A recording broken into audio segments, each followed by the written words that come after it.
it is very costly kuleta kwa KMC kibinafsi.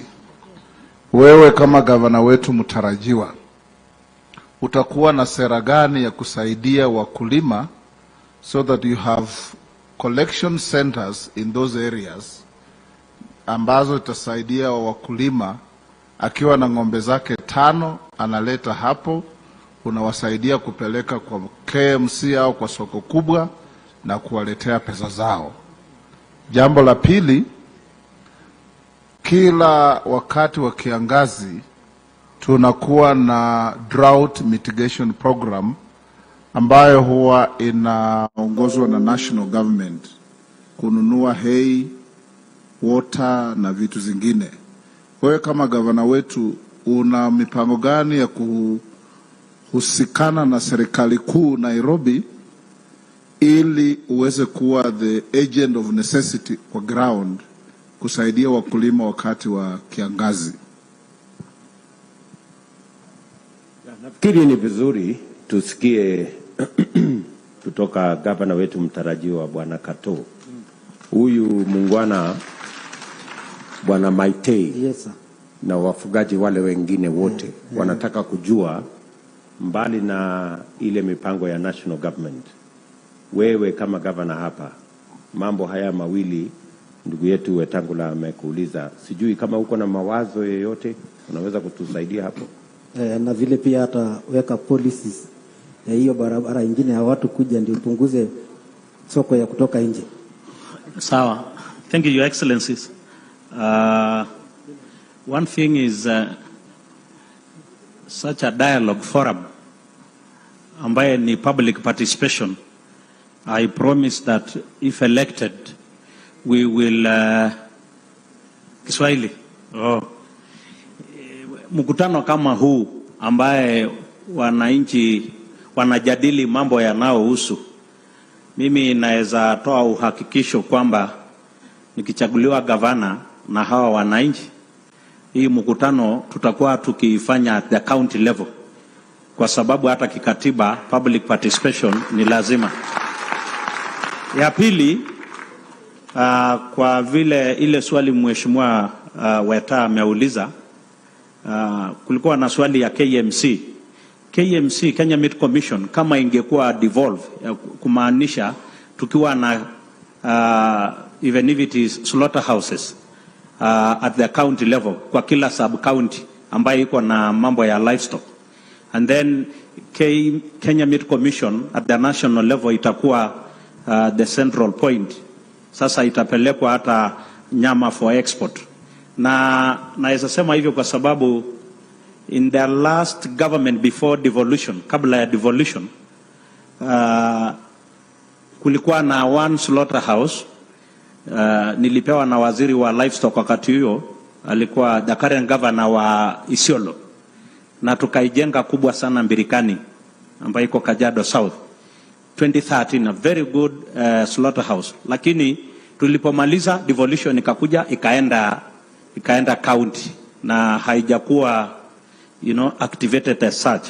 Kwa hivyo tutaweka kwa sub county collection points kabla hatujafika kwa Kenya Meat Commission. Ingine, mambo ya magonjwa ndio imeathiri sana wafugaji, kwa sababu kulikuwa na cattle dips, public cattle dips na disease free zones, lakini zote zilikwisha, asifanyi kazi saa hii. Mimi natoa uhakikisho tutakuwa na cattle dips, public cattle dips kwa kila sub county, ambaye wanyama watakuwa wakiwa dipped kila mimi ni mfugaji wanyama ng'ombe, kwa hivyo naelewa ya kwamba hii mambo ya magonjwa tukiwa na cattle dips at certain points itazuia hayo magonjwa. Na hiyo regular vaccination kuchanjwa kwa ng'ombe inafaa ni kuzuia, na walisema heri kuzuia kuliko kuponya kwa makutibu. So we should do it regularly to minimize, tupunguze mambo ya magonjwa ya wanyama. Asante. Asante sana Bwana Kato. Mimi nataka nikuhakikishia kwamba tutasaidia kama mtakuwa na mpango kama county. Tuko na uwezo wa cost share. Tusaidiane na serikali ya county kwa mambo ya vaccination, mambo ya dipping system na vile vile mambo ya feedlotting. Ndio tuhakikisha kwamba wakulima wanapata chakula. Mwisho Bwana Maite ndio tukuachilie. Yes.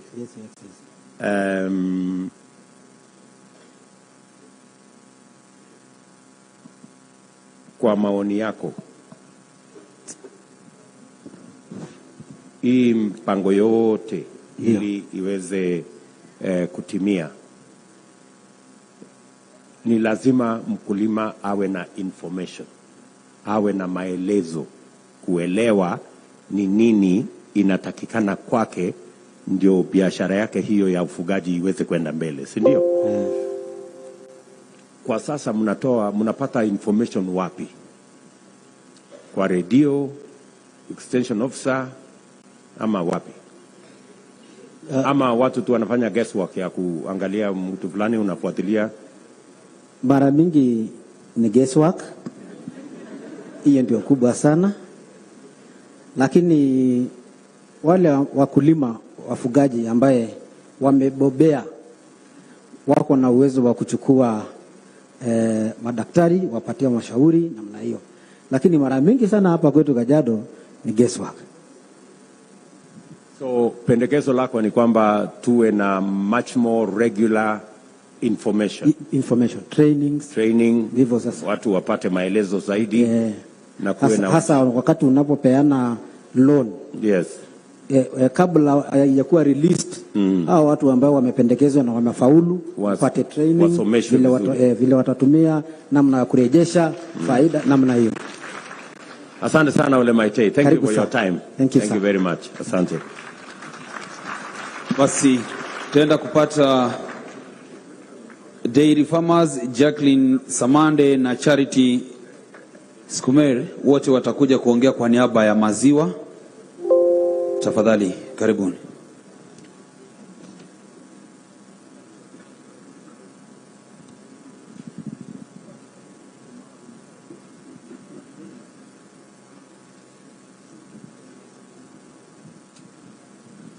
Mheshimiwa Naibu Rais na wageni wote walioandamana naye na wenzangu, hamjambo? Hamjambo? Mimi ninayesimama hapa ninaitwa Jacqueline Samande Mbario.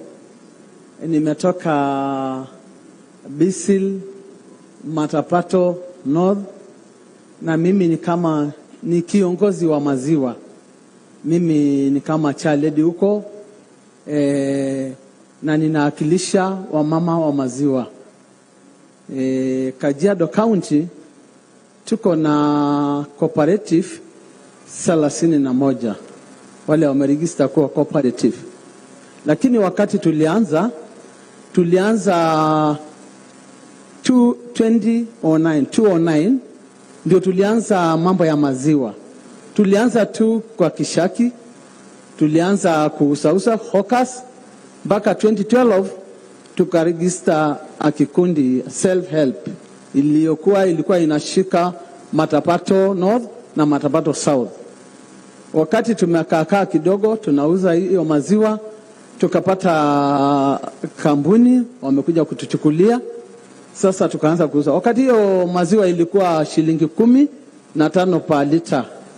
Lakini tuliweza kwenda mbele na tuliweza kuuza na tulipata faida. Maana kwetu Masaini maziwa ni ya mama, ng'ombe ni ya baba. Tukakuwa hata sisi wakati hiyo tulipata pesa ya mfukoni. Mpaka wakati huu tumeuza maziwa na tukafaidika. Sasa wakati hiyo tulikuwa tunauza, tunaweka pamoja, tunakusanyika pamoja, inakuja kuchukuliwa na kampuni. Lakini wakati tulipata women made senator, alisaidia sana wamama. Mungu wa mbinguni akubariki. tulipata akatupatia cooling tank. Wengine wanapewa cooling tank hawana structure, wengine wanapewa cooling tank hawajakamilisha structure. Lakini Mungu alitusaidia, maana wakati tulikuwa tunauza hiyo maziwa tulikuwa tunakata shilingi 1.8. Sasa mimi nasema kwa niaba ya kikundi ile mimi nimetoka Naiduha Dairy Farmers Cooperative. Sasa tulikuwa tunakata 8. Sasa ndio tukajenga structure ya kuweka hiyo cooling tank tumepewa na Mheshimiwa Mary. Wakati hiyo tukaendelea mpaka 2016 tukakuja kuregister as a CBO.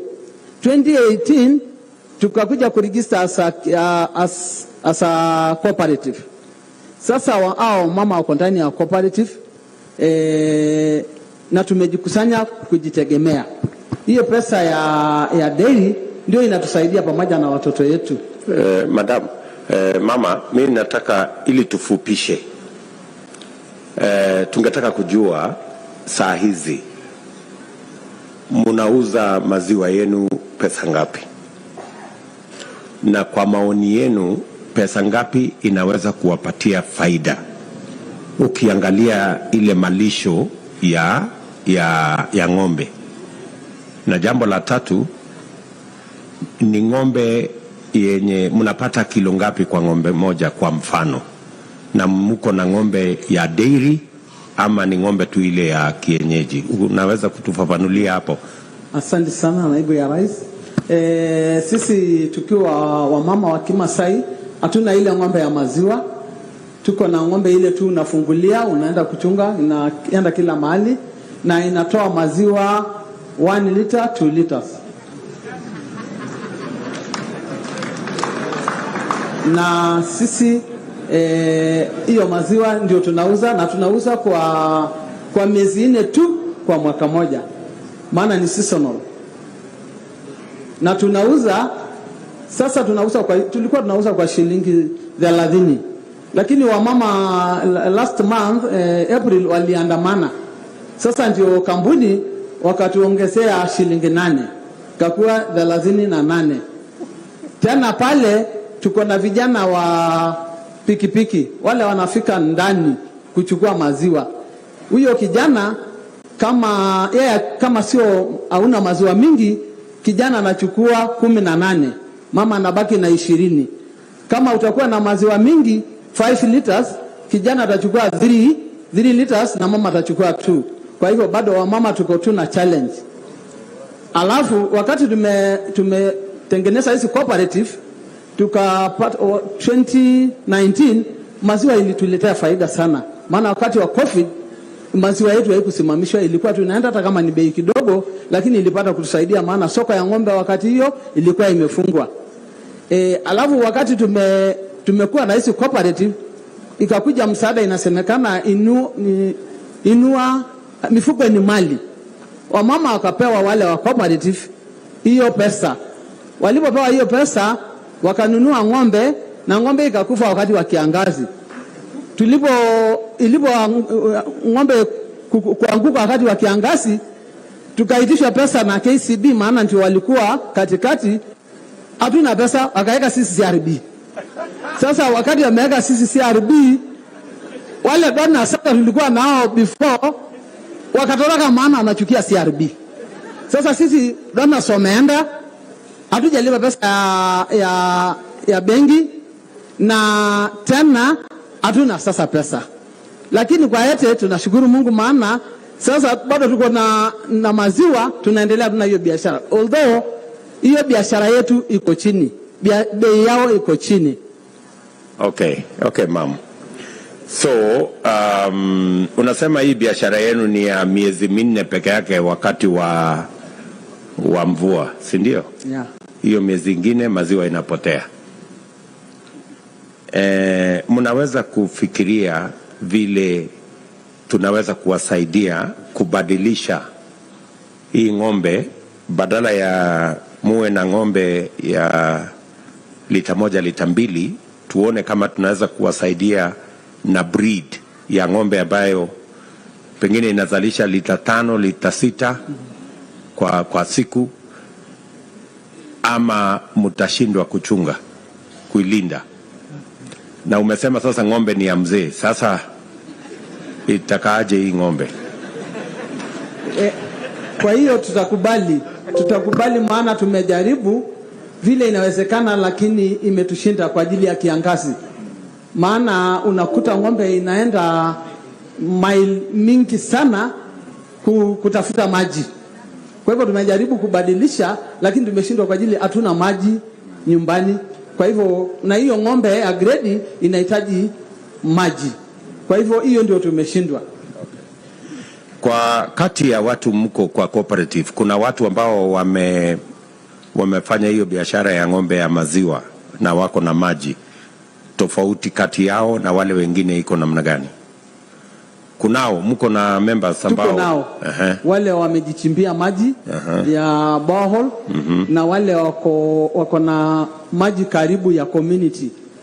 Lakini sio wengi, unakuta tu 2, 3. Na mapato yao ya maziwa ni tofauti kiasi gani na yenu? Ni tofauti kabisa, maana hata ukiwa ndani pale dairy unaona yeye akilete lita 50 na unaona ule analete kilo 2 ama 3.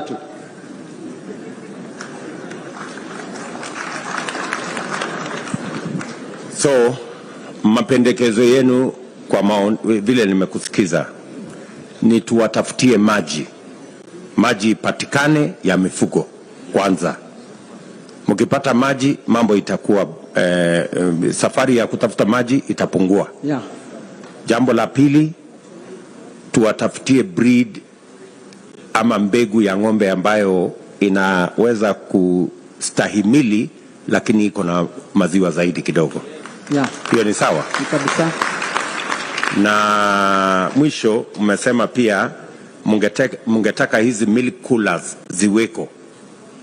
Na ningependa kukuambia ya kwamba serikali yetu ya Kenya Kwanza, kwa sababu kulikuwa na mpango ya serikali ya milk coolers, i-revive kwa sababu tuko tayari na makubaliano na serikali ya Poland kwa mambo ya milk coolers.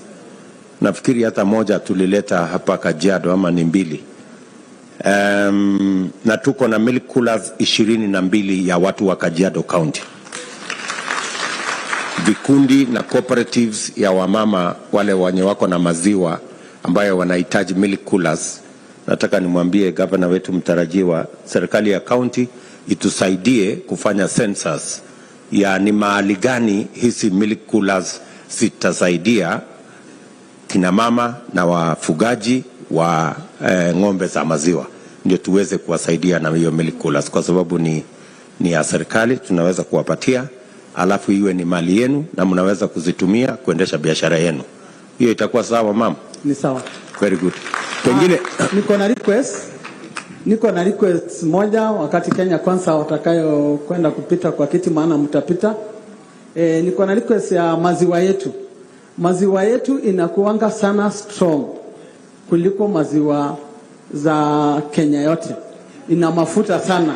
Kwa ninaomba tu mimi wakati Kenya Kwanza itapita, ninaomba tu hiyo mjadala ipelekwe parliament, tuongezewe sisi bei, maana maziwa yetu ni mzuri. Ya mwisho, mimi naomba tu naibu ya rais akiwa kiongozi ya chama yetu akienda kuingia, naomba tu awekee wa mama pesa. Tafadhali, ndio wasikuwe wanaenda kukopa pale na pale. Hiyo sekta ya dairy awekee pia wa mama pesa wapate kujisaidia. Sawa sawa.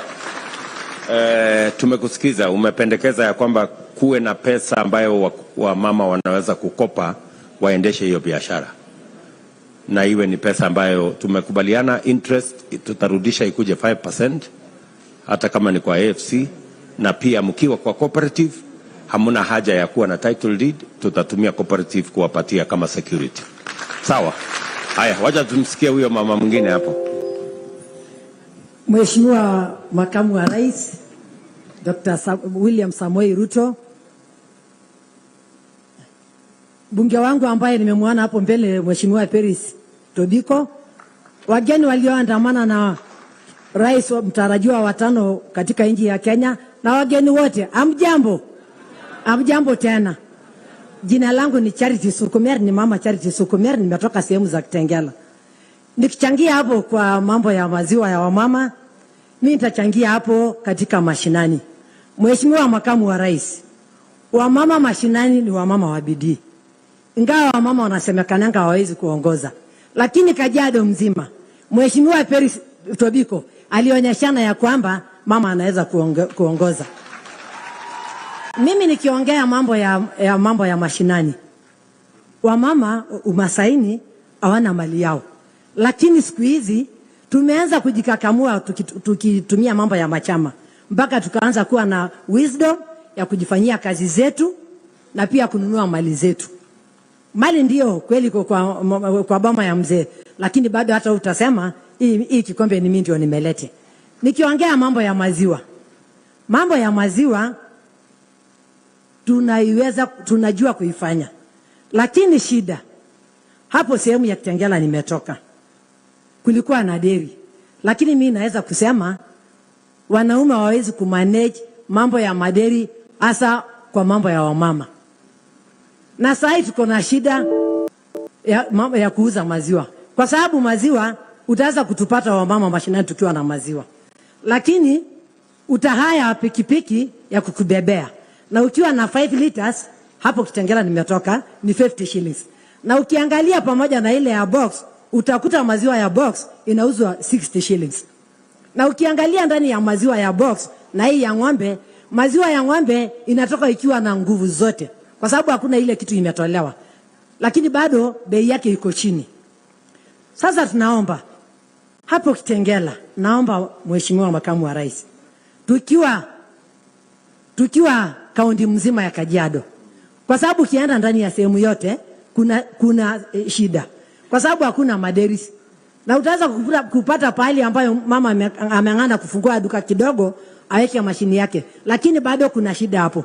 Lakini tukipata hizi coolers, utaweza kupata chama ya wamama wakisimamia, kwa sababu hata chama wanaweza, sio peke yake cooperatives. Mimi nitaongea upande ya machama, chama zitaweza kusimamia, na utakuta ukipata chama strong ambayo itasimamia hiyo, itafanya maziwa, itaanza hata kutoa ile yogurt na hata ile maziwa mala ambayo haina chochote. Kwa hivyo mimi nikiongezea tu hapo, mimi nakuomba Mheshimiwa Makamu wa Rais, tukienda pia hapo kwa ng'ombe, hizi mbegu hizi ambao utaweka kwa ng'ombe ndio iwe na maziwa ama pia iwe na nyama, na kuomba ukiwa kwa serikali yako uweke sheria ambayo hata governor akipeana hizo, kwa sababu ni kitu nimejaribu, lakini kuna pali nilipatana na shida, zipitie hiyo, kama ni hiyo faida sasa hizo kuweka ng'ombe ndio zipate nguvu, ipitie kwa machama, kwa sababu wanaume wanaenda kuchukuanga hizo, na utakuta mwanaume ako na wamama 5, lakini mama mmoja ndiye atafaulu. Ule favorite woman ndiye atafaidika, au wengine na utakuta Mheshimiwa Makamu wa Rais, na sorry to say that, utakuta hata wale hawana hiyo sauti sana ndio hata wako na bidii, kwa sababu wao unang'ang'ania. Kwa hivyo mimi nakuomba kwa heshima, kama ni hizo mbegu za ng'ombe ipitie kwa machama, kwa sababu sisi wa mama, nikiwa mimi chair lady, kama dume tutapewa, nitajua vile nitamanage kila boma kwa mwanaume ipate hiyo mbegu, lakini kwa wanaume ni pahali moja.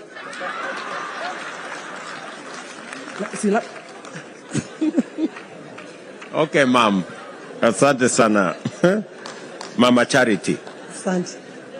So, nimekusikia ukisema mbali na kuwa na milk coolers, ungependa pia vile tunazungumzia mambo ya processing ya ng'ombe ya nyama, yeah, pia tufanye mambo ya value addition na processing ama kuongeza dhamana, yeah. Badala ya kuuza maziwa ikiwa tu maziwa, mnaweza kutengeneza yogurt, mnaweza kutengeneza milk products, yeah, mtengeneze mala, vitu kama hizo. Ndiyo. So unapendekeza ya kwamba hizi vikundi ya kina mama wasaidiwe na equipment ama mashini ambazo wanaweza kutumia kuongeza dhamana ile maziwa. Ndio mimi nilikuwa nasema hivyo kwa sababu ukitusaidia na hizo coolers kama vile ndio mtapata bei mzuri sasa. Utapata bei mzuri kwa sababu mama mashinani akitoa maziwa.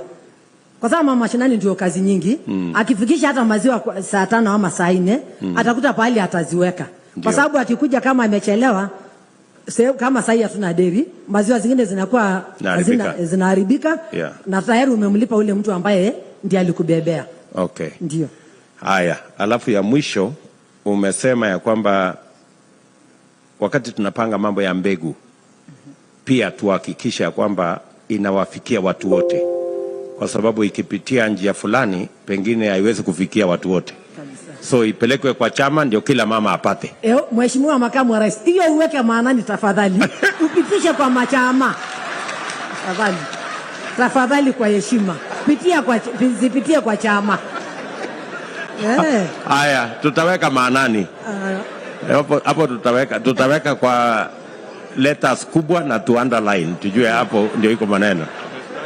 Asante sana. Thank you. Nimeshukuru. Thank you.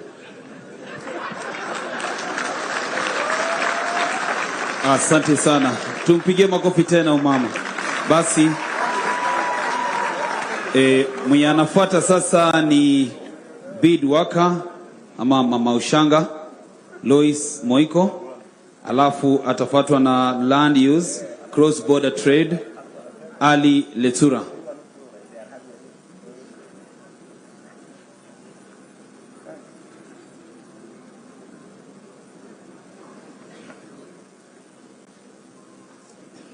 Asante sana bwana MC.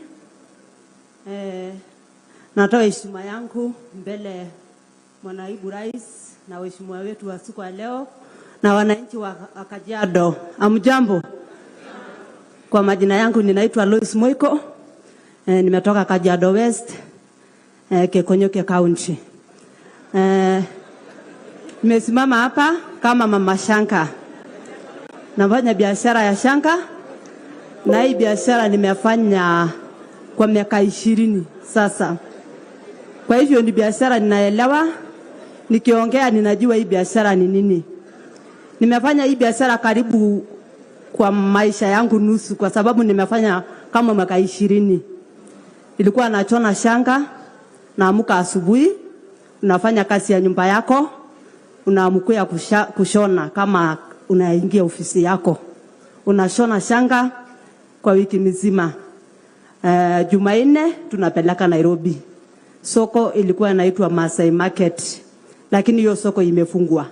Filisiti vile imeenda, hiyo soko ikafungwa. Tukaenda tena. Saa hii Jumamosi tunaendaga soko iko karibu na Airport. Tuka hapo tunauza mashanga, lakini wamama wengi wanasungusha shanga yao kila mahali. Ukijaribu kwenda hata hoteli, hata kama hapa siku ya weekend unakuta tu wamama wanasungusha shanga zao. Na hizi shanga wamesaidia wamama sana. Kwanza mimi nikisimama hapa na isashama maisha yangu imekuwa juu ya shanga. Nimesomesha watoto wangu, wanakula, maisha yangu inasimama kwa sababu ya shanga. Na sio mimi peke yangu, hata wamama wengi wenye wajasoma, wana kazi, mafamilia yao wanasimama juu ya shanga. Kwa hivyo wamama wakisaidiwa kwa hii biashara ya shanga wataenda mbele sana, kwa sababu tayari wanang'ang'ana kushona shanga na wanachukua hii kazi ya kushona kama ni kazi tu ingine ya ofisi, kwa sababu hujasomeshwa na uko na familia, uko na watoto na lazima maisha iende mbele. Lazima ufanye hiyo kazi yako kidogo, watoto wako wakule na watoto wako wasome na wakae kama watoto wengine. Watoto wengi wamesoma, sasa wamesoma, wako makazi, wengine wana na wamesomeshwa na shanga. Kwa hivyo naisema kazi ya shanga ni kazi mzuri sana, naelewa. Mimi nimepata msaidizi kwangu, nachona, nasomesha watoto wangu, nanulia unga, nanua mbuzi 2. Sinunui sasa maziwa kwa duka, natoka na kamua mbuzi ya shanga yangu. Alafu tunashikana kama makikundi, tuna save.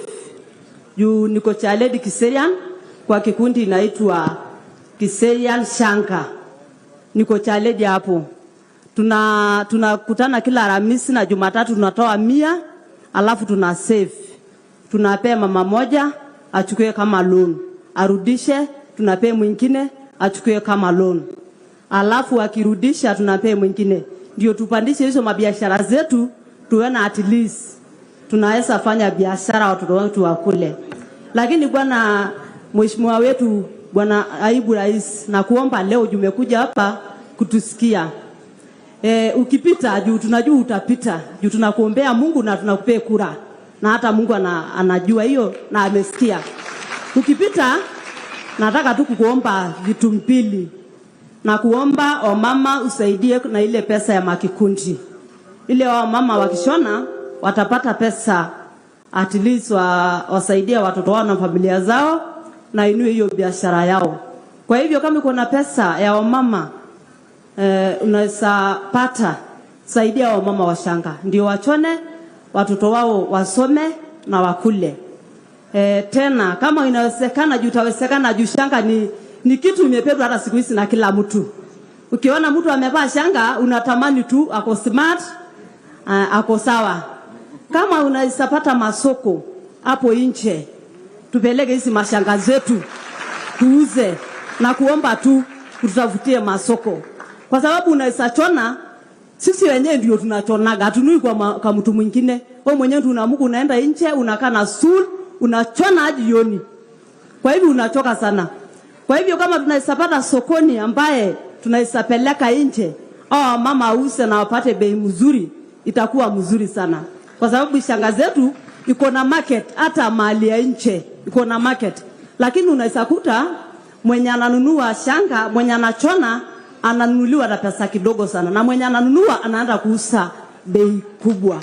Kwa hivyo ninaomba kama inawezekana, juu itawezekana tu kwa Mungu, tukipata sokoni nje, tupeleke hizi shanga zetu nje, na hao wa nje wajue tuko mahali wapi hapa Kenya.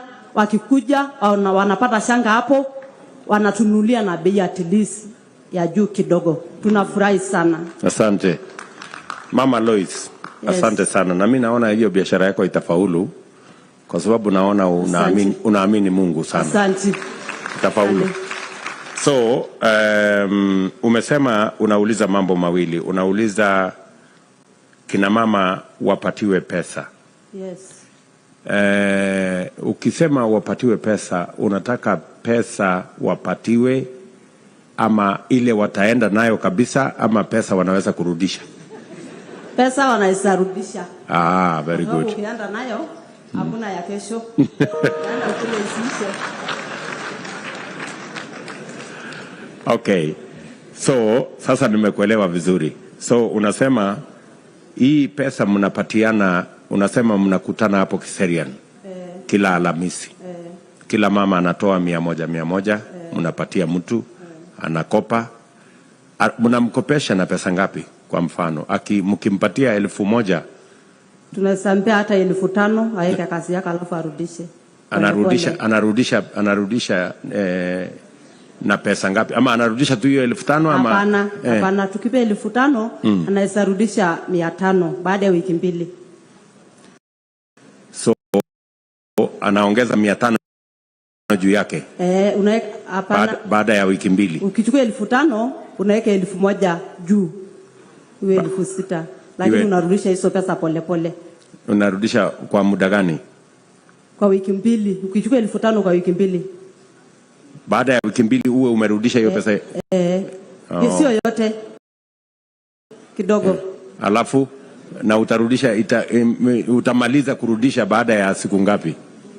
Tutalipa pole pole mpaka isi 5,000. Alafu ukilipa tunampea mwingine. Alafu huyo akilipa mwenye alichukua wengine wana save. Sasa hawa ukisave tunampea mtu mwingine. Okay, so wacha ndio nielewe vizuri. Nataka unisaidie nielewe vizuri. Mkimpatia huyu mama shilingi 5,000. Baada ya wiki 2 anaanza kulipa 500 mpaka hiyo pesa ishi. So atakuwa analipa 500 kila wiki 2 ama kila baada ya wiki 2. Baada ya wiki 2. Analipa 500. Okay. Haya, nimekuelewa. Na mwisho atalipa shilingi 6,000 kama alikuwa so tuseme interest hapo ni karibu shilingi ngapi? Almost 10%. Almost 20% hapo. Very good. So asante sana. So hiyo ndio pesa, hiyo pesa ni kidogo. Hiyo mnakusanya. So hiyo ndio pesa mnasema kama mungepata pesa zaidi wamama wengi wangepata nafasi ya kukopa. Kukopa. Saa hizi ni lazima wangojee mpaka yule mwingine alipe. Pesa ni kidogo. Pesa ni kidogo. Kwa sababu pesa imetoka tu kwa mfuko zetu. Okay. Sasa serikali yetu ya Kenya Kwanza tumependekeza ya kwamba mbali na ile pesa, unajua ile pesa ya CDF ile ya kujenga shule, umeshawahi kusikia? Ile ya mjumbe, ile CDF ya kujenga shule, kulipa basari, umewahi kusikia hiyo? Nimesikia. Very good. Sasa hiyo pesa ni karibu milioni 100 kila mwaka, hiyo ya CDF. Sasa serikali ya Kenya Kwanza tumesema mbali na hiyo pesa ya CDF ya kujenga shule na kulipa basari ya watoto, tutaweka pesa ingine milioni 150 ya kukopesha watu kama wewe. Asante sana. Asante sana. Na tumesema kwa mfano kama constituency yako iko na 5 wards 5. So kumaanisha kila ward itakuwa na milioni 30. Asante sana. So kikundi kama yako pengine itapata shilingi 1,500 ama milioni 1. Mnaweza kusaidia kukopesha kina mama badala ya kukopesha hawa 5,000 mnaweza kukopa sasa 20,000, 50,000. Alafu mnarudisha. Na hiyo pesa haitakuwa interest ya 10 ama 20% kama yenu. Sasa hiyo pesa tutahakikisha hiyo interest yake ni kama 2% ama 3%. Asante sana. Unaona kama kina mama watasaidika? Watasaidika sana. Na hiyo pesa mnaweza kupanua sasa hii biashara yenu ya ushanga. Jambo la pili, soko. Mesema tuwapangie soko. Kabla hatujaongea mambo ya soko, hii ushanga mnanunua kutoka wapi na kwa bei gani? Si shanga tunatengeneza. Sasa tunatoa shanga, tunatoa Nairobi hapo kwa River Road. Kwa Waindi. Tunanunua hapo. Waindi ndio wanawauzia? Okay. Na mnauziwa kwa kilo ama mnauziwa? Tunauziwa kwa kilo, kasi ya kilo nusu. Ama nusu kilo. So pia kama ingepatikana mahali mnaweza kununua kwa bei ya chini. Kwa sababu kilo tunauziwa 1,500. Nusu 750. Okay. So tutafute namna ya kuona kama kunaweza kupatikana ile iko bei chini kidogo, ndio muweze kupata faida zaidi. Na huku tuone kama tunaweza kuwapangia soko yenye mnaweza kupata pesa ya juu kidogo, ndio ile tunasema pesa mfukoni itimie. Kabisa. Yes. So ya mwisho, tulikuwa na mpango wa serikali ilikuwa inaitwa, nilianzisha katika ofisi yangu pale nikiwa deputy president. Nikachukua msichana wenu mmoja hapa anaitwa Mashipei. Sijui kama mnamjua? Na tulipanga hiyo mpango kama serikali, na sasa imefika katika counties karibu 7 ya wafugaji. Sijui kama kuna mmoja wenu anaweza kutuambia hiyo mpango ya ushanga ni mahali gani ilifaulu, ni mahali gani haikufaulu, ndio tujue what we can do, ama ile tunaweza kufanya ndio iweze kufaulu. Sijui kama wewe uko na habari ya hiyo ushanga? Mimi sina habari sana ya hiyo ushanga. Una habari? Sina habari. Sijui kama kuna mama hapa kabisa. Sijui kama kuna mama mmoja hapa wako na habari yoyote anaweza kuja kutueleza? Hakuna? Sina habari. Na muktasari? Hatuna.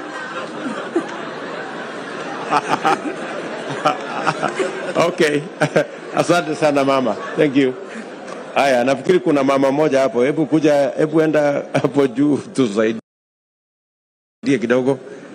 Kwa sababu ni mpango ambaye iliendelea, tunataka kujua makosa ilitokea wapi. Kuja pale.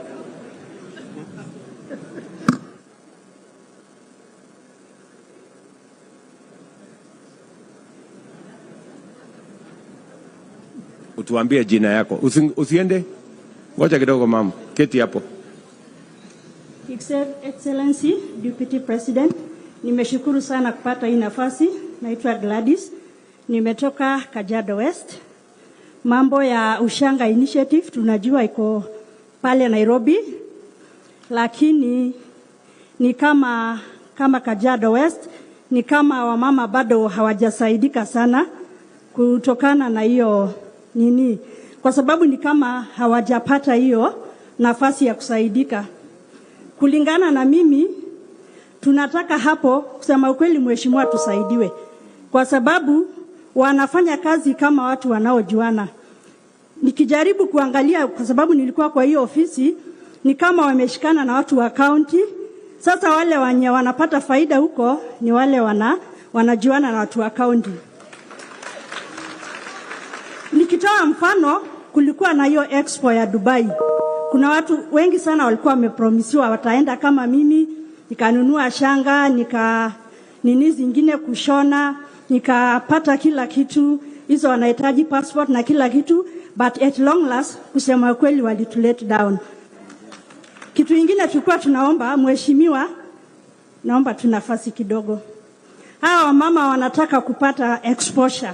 Kwa hivyo pia ukitafuta hizo market, tuseme kwa kila constituency tunachagua mama moja ama wawili wakienda huko kujionea, kwa sababu wataona mambo mingi huko na watajifunza. So thank you very much. Asante sana Gladys. So wacha nikuulize, so ungependekeza hiyo program ama program yeyote ya serikali, ungependekeza ifanywe kwa njia gani? Kwanza umesema pengine wamama wajumuishwe na kuwe na wale ambao wanaweza kwenda waangalie ndio warudi wasaidie wale wengine katika kuelewa. Ni hivyo unasema? Hivyo nasema wamama wa mashinani kama wale wa Kiseria na Ngong wajumuishwe kwenye hizo mikutano. Haya, nitaka nikuulize pia kwa sababu nilipata kujua ya kwamba ile quality inatakikana, ile quality ambayo ni mzuri, kwa sababu ukitaka kulipwa pesa nyingi lazima iwekwe quality mzuri, hasa ile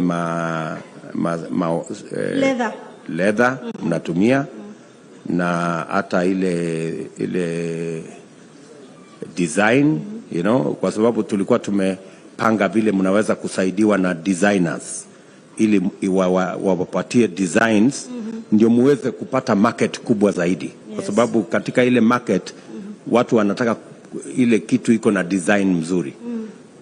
Where do you think that should be? Unataka hiyo iwe katika kila county ama sub county ama iteremke chini kwa ward? Kwa sababu kazi itakuwa mingi sana. I think tukifanya kama constituencies itakuwa better. Lakini si kwa county level, kwa sababu kila mtu ataweza kufikia. Okay, so tuteremushe chini. Either hapo kwa sub county ama kwa ward. Ikiwezekana kwa ward ni sawa, but if not possible constituencies is okay. Haya. Ngojeni tu kidogo. So tuseme hapo kwa ward ama constituency? Kwa ward, wa mama. Haya, wamesema hapo kwa ward. Okay, thank you. Na jambo la mwisho, umeona tofauti, umepata design yoyote na umeona kama kuna tofauti kati ya ile mmepatiwa design ama ile ya kawaida? Unaona kuna tofauti yoyote? Kuna utofauti kabisa kwa designs na pia materials zile tunatumia. Kwa sababu tuseme mtu mama akipata order, kuna watu wako very specific. Kama wanasema wanataka leather lakini hawataki plastic. Pia wanasema kwa ushanga wanataka zile original kwa sababu zile zingine kama zina fade. Na unakuta sasa hizi original they are very very expensive. So kama wamama wangeweza kupewa shanga hizo original the best. Okay. Yeah. Alafu mwisho kama zile waya mnatumia kuna watu wengine wanasema pengine saa zingine ina rust, alafu saa zingine pia inaweza kumuumiza yule ambaye alikuwa anavaa. So ni njia gani unaona tunaweza kutumia, ama wale tu designers watasaidiana na nyinyi kujua? Designers watasaidiana, lakini kuna options kama zile Manila. Wamama siku hizi wana try to avoid hizo wire juu ya kurust, na kuna watu wako na a lot of allergy, so the best options saa zingine ni hizo Manila. Yeah. Very good. Na sasa hiyo Manila inapatikana kwa urahisi ama ndio kuna changamoto kati ya Manila na wire, which is which? Manila hiyo ni a bit expensive, na wire inapatikana sana, lakini unaona sasa watu wengi ni kama hawapendi sasa hiyo wire. Yeah. Kwa sababu ya allergy na na kurust. Very good. So mungependa sasa tusaidiane, tuwe na mpango maalum ya kupromote hawa washonaji wapate raw material mzuri, umesema original, wakuwe na designers wazuri, wapate hizo na alafu sasa tuwapangie market. Okay. Sawa sawa? Yeah. Those are your recommendations. Yes. Very good. Wale mnanakili hiyo maneno, please record hiyo mambo ya ushanga hapo, ndio tujue ile kazi tutafanya. Asanteni sana. Mama, ulisema mama unaitwa?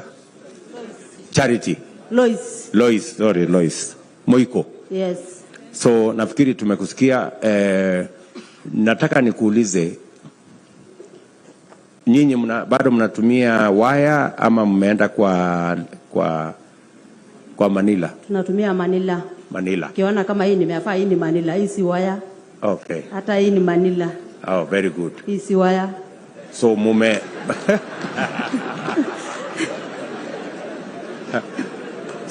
mumeelewa ya kwamba saa zingine waya iko na shida kidogo. Iko na shida. Okay. Na designer, kupata usaidizi wa designer katika kikundi chako? Yes. Designer ni ule mtu anawasaidia ile kuchora na kuangalia vile inakaa. Hapo bado? Hatuna. Hamuna? Hatuna. Very good. Yeah. So I think the economic team, chukueni namba ya huyu mama na pia huyu mama Lois, ndio tupate habari zaidi kutoka kwao vile tunaweza kudesign hiyo biashara ya ushanga.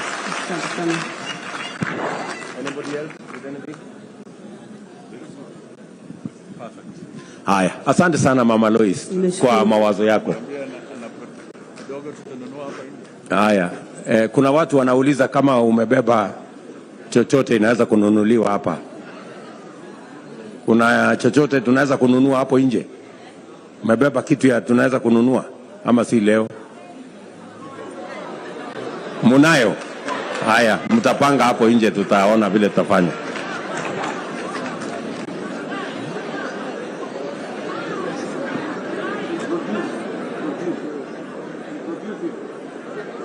Excellency the Deputy President, all protocol observed. Wananchi wa Kajiado, hamjambo? Hamjambo tena. Mi naitwa Ali Letura, natoka Kajiado Central, Matapato North Ward. Mi nasungumzia mambo ya ardhi na mambo ya biashara ya border, cross border business. Nikianza nataka kwanza kumpongeza Mheshimiwa Naibu wa Rais kwa kuweza kuchukua muda wake kuja kusikiza wananchi.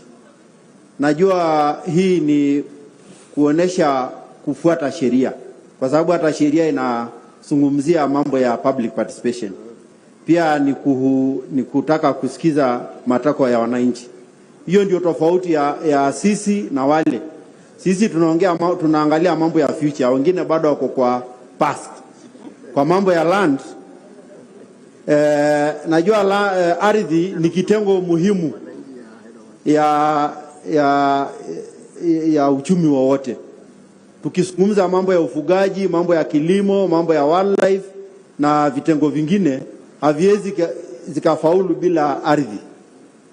Na sisi watu wa Kajiado kwa wakati huu tumebarikiwa, tuko na ardhi kubwa, lakini ardhi yetu iko na changamoto. Tuna face threat kwa hii ardhi. One major threat ni mambo ya subdivision ya hii ardhi. Hii subdivision inafanyika hata bila kufuata sheria. Tunajua tuko na zoning plans za ardhi, tuko na spatial plans, lakini subdivision inaendelea bila kufuata hiyo sheria yote ambayo imewekwa na county na vitengo vingine vya serikali. Na hiyo inafanyika sana sana kwa sababu katika ofisi za ardhi kuna sehemu ya ardhi ambayo imekuwa devolved kwa sheria kama mambo ya planning, lakini registration bado iko chini ya national government. Na saa nyingine county government wanatengeneza land use plan, alafu wanasema sehemu fulani haifai kukatwa mpaka quota ama eighth, lakini wale ambao wako kwa registration bado wao wanazidi kuruhusu watu wakate na wanapeana title deeds. Kwa hivyo unakuta kunakuwa hakuna ushirikiano kati ya national government na county government kwa mambo ya ardhi. Kwa hivyo hapo tunaomba serikali yetu, wakati tutachukua usukani, tuhakikishe national government wana work na county government kuzuia hii kukatakata ardhi kwa njia ambayo haina mpango. Kwa sababu ikikatakatwa hivyo, tunakuwa na threat ya food security, tunakuwa na threat hata ya ufugaji, na tunakuwa na threat ya even tourism kwa sababu ya mambo ya wildlife. Hizi special areas za wildlife zinakuwa blocked, hata hizi corridors. Unajua tunafaa kuwa na corridor ya wildlife ambayo inashikanisha Savo, Amboseli na Masai Mara. Lakini kwa sababu hiyo subdivision, hiyo corridor inakuwa blocked na hiyo tourism inafinywa, inaisha. Jambo lingine ni mambo ya zoning. Katika area zingine kama miji yetu kuna zoning plans na hizo pia hazitiliwi maanani. Unakuta pengine sehemu fulani imekuwa zone, iwe industrial area ama ingine ni residential area, lakini bado watu wanapewa approval labda waweke industry katika sehemu ambayo ni residential, ama watu wanaweka estates katika sehemu ambayo ni industrial, na mwishowe unakuta kwamba mtu amekuja akapewa approval aweke industry kwa sehemu ambayo inafaa, lakini mwingine ameweka estate kwa hiyo sehemu ya industry, alafu watu wanachukua matawi wanasema haki yetu, tunataka clean environment, alafu mnakuja mnafunga industry. Sasa mtakuwa mmeumiza huyu mwekezaji, na kwa njia nyingine pia mmefukuza wengine. Tumeona industry zikichomwa, na wale ambao waliwekeza wao walifuata sheria, waliwekeza kwa industrial area, lakini mtu mwingine ambaye kwa akili yake mbaya amekuja kuweka estate hapo, alafu baadaye wale wananchi wanapata aliwe, wanaumiza ule mwekezaji, na hiyo ni kitu ambaye ifai. Kwa hivyo hapo pia tunataka serikali yetu iwe na ushirikiano mzuri kuhakikisha zoning plan zote zinafuatwa na zinatiliwa maanani. Jambo lingine kwa ardhi, nikimalizia hiyo ardhi, ni mambo ya title deeds. Katika town zetu, hasa ukiangalia Kajiado North na miji mingine kama Loitoktok, Namanga, Kajiado town, unakuta watu wako na allotment letters kwa plot zao, na hiyo allotment letter si document ambayo unaweza kutumia labda kuchukua mkopo, na watu siku hizi wana develop wakitumia sana mikopo. Na tunaomba hii serikali yetu ikiingia, hawa wananchi wa Kajiado wale ambao wana own allotment letters kwa towns wasaidiwe wote wapate title deeds ili wapate security nzuri ya plot zao. Jambo la mwisho,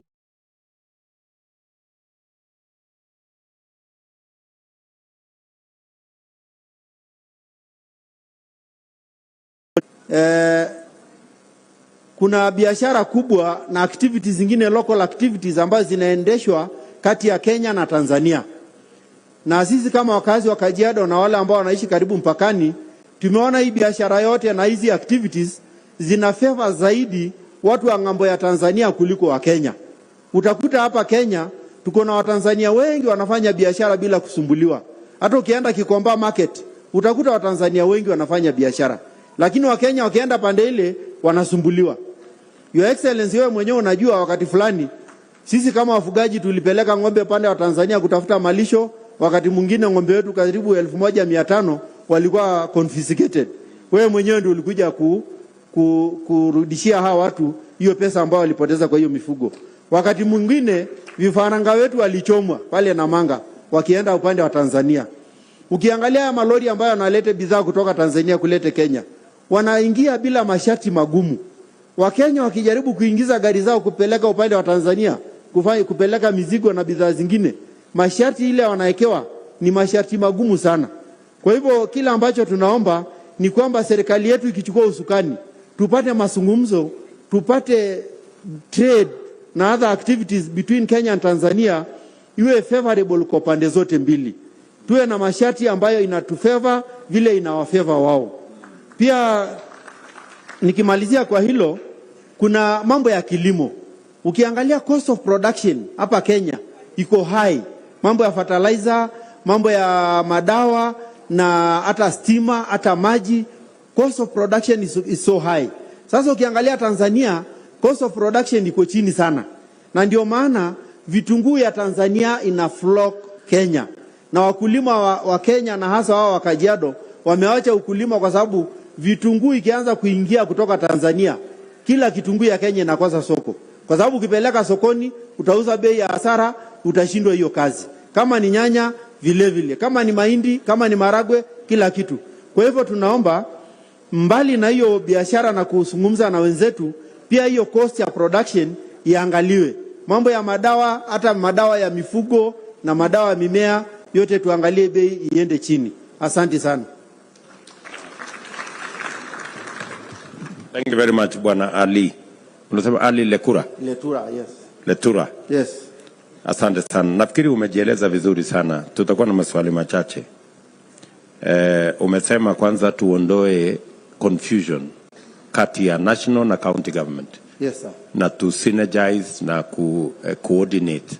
Yes, sir. Mimi naamini ya kwamba tutakubaliana, hasa wale ambao wanatusaidia pale Senate. Tutasaidiana ili kuhamasisha sheria na mipango ya serikali so that isiwe na conflict. Ile county imefanya iwe sambamba na ile national government inafuatilia. Thank you, sir. Jambo la pili, umesema we expedite mambo ya titles. Yes. Kwa miaka 10 sasa tumetoa hati miliki milioni 5. Pengine ningependa kukueleza ya kwamba hiyo kazi ya kuongeza hati miliki na kuhakikisha kwamba kila mtu anafikiwa na anapatiwa hati yake ya miliki ni kati ya mipango ya serikali ya Kenya Kwanza, to expedite and to build on what has already been done. Na umetuambia to balance trade. Yeah? Tuhakikisha kwamba ile biashara inafanyika Kenya na ile biashara inafanyika kwa majirani zetu, tuwe na usawa, tusiwe na mapendeleo. Yes. Na nakubaliana na wewe. Shida saa zingine tunapata tofauti ya maoni. Kama ile incident ulisema, ni kweli wakulima ama wafugaji kule Loitoktok especially, ng'ombe zao karibu 1500 zilikuwa confiscated na zikauzwa na serikali ya Tanzania, na ikabidi serikali ya Kenya tuwalipe fidia. So tutahakikisha kwamba tunaongeza ile mambo yetu ya kidiplomasia ndio tuondoe changamoto kama hizo. Alafu ya mwisho, umesema kuhusu mambo ya kilimo, cost of production. Na hiyo ndio changamoto kubwa sana, cost of production. Mbona wenzetu Tanzania cost of production yao iko chini na cost production yetu iko juu? Kwanza tumesema kama serikali ya Kenya Kwanza tunapunguza gharama ya inputs, tukianza na mbolea.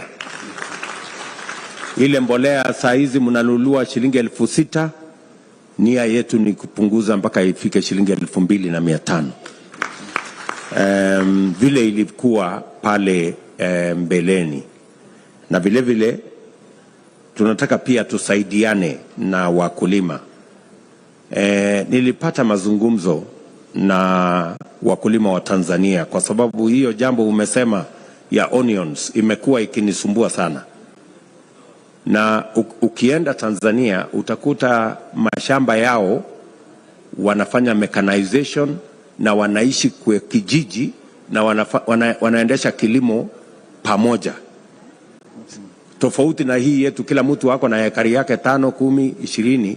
Wale wamekutanisha mashamba yao, kila mtu wako na eka 10, lakini wanaishi mahali pamoja. Alafu ile kulima wanalima pamoja, so inakuwa rahisi kufanya mechanization, inakuwa rahisi reduce the cost of production. Na hiyo ndio ulizungumzia pale mbeleni kusema mambo ya land subdivision. So ni vizuri tuanze kukubaliana kama wa Kenya. Hii harakati ya kukatakata shamba itakuja kutuletea shida kwa mambo ya food security, kama ni ufugaji ama ni kilimo. Si ni kweli? Ni kweli kabisa. Na ndio tumependekeza sisi ya kwamba tuanze mpango ya local housing katika kila county. Tunataka watu katika kila county tubadilishe ile desturi ya kila mtu anaenda anakata shamba, anajenga, anachimba choo, anaweka kona yake hapo. Tuone vile tunaweza kuwa na townships.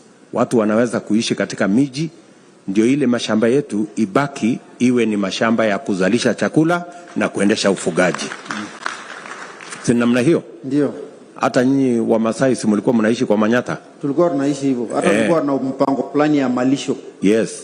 Kabla hatujaletewa confusion. So tunataka kurudi hapo kwa sababu kulikuwa na hekima kwamba kuna mahali ya kuishi na kuna mahali ya malisho. So nafikiri katika hiyo mpango yetu tutawajumuisha katika hiyo mpango. Otherwise, thank you very much. Tumefaidika sana na mawazo yako na wale watu unawakilisha. Thank you. Wacha Bwana Mutua hako na jambo kidogo. Bwana Alie, hujambo? Si jambo sana. Usiwe na shaka, sisi watu wa Kenya Kwanza mambo ya diplomasia tunayajua. Hiyo utatengeneza hiyo mambo kabisa. Okay. Mimi hiyo tunajua kabisa. Hata Kiswahili cha Tanzania tunakiongea. Si ndio? I say bana, nakwambia bana, I say. Hii cost of production pia Excellency ameongea kuhusu mambo ya input na pia mashamba kuweko pamoja. Lakini pia inanipa changamoto, ni kwa nini bei ya chakula Tanzania iko chini sana kuliko Kenya? Ukienda kila mahali Tanzania. Ni jambo lingine gilipi wanafanya Tanzania tunapaswa kujua ndio tulifanya, ama ni nini tunagandamiza watu hapa Kenya na kuwa juu sana apart from fertilizer na hiyo nyingine? Pengine najua tumezungumzia kuhusu fertilizer, na ningeomba tu Excellency tukizungumza juu ya fertilizer pia tutilie maanani mambo ya madawa. Hii madawa pia bei yake ya Kenya, sisi wengine ambao kwa karibu mpakani, siku hizi tunaenda kununua kutoka Tanzania, na unakuta bei ni karibu maradufu ya Kenya ukilinganisha na ya Tanzania. So na pengine ingine itahitaji benchmarking later tuone ni nini. Okay. Asante sana. Thank you so much. Asante sana Ali. Yes, tunakubaliana na wewe ya kwamba lazima tupunguze mambo ya ushuru. Kwa sababu tofauti ya ile dawa unanunua Kenya na ile unanunua Tanzania, the difference ni mambo ya ushuru, na hiyo ndio lazima tupunguze, ndio tuhakikisha kwamba we become competitive. Okay. Thank you so much. Asante sana. Tutaelekea sasa kwa masoko. Niite mama mboga Jane Wanjiru, alafu na Hawking and Small Traders Dorcas Njeri.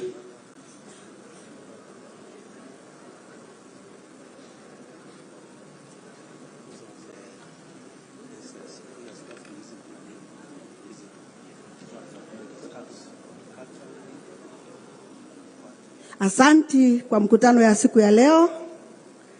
Naibu wa Rais Dr. William Samoei Ruto, wakubwa wetu wote wa Kenya Kwanza na wakaaji wa Kajiado County, hamjambo?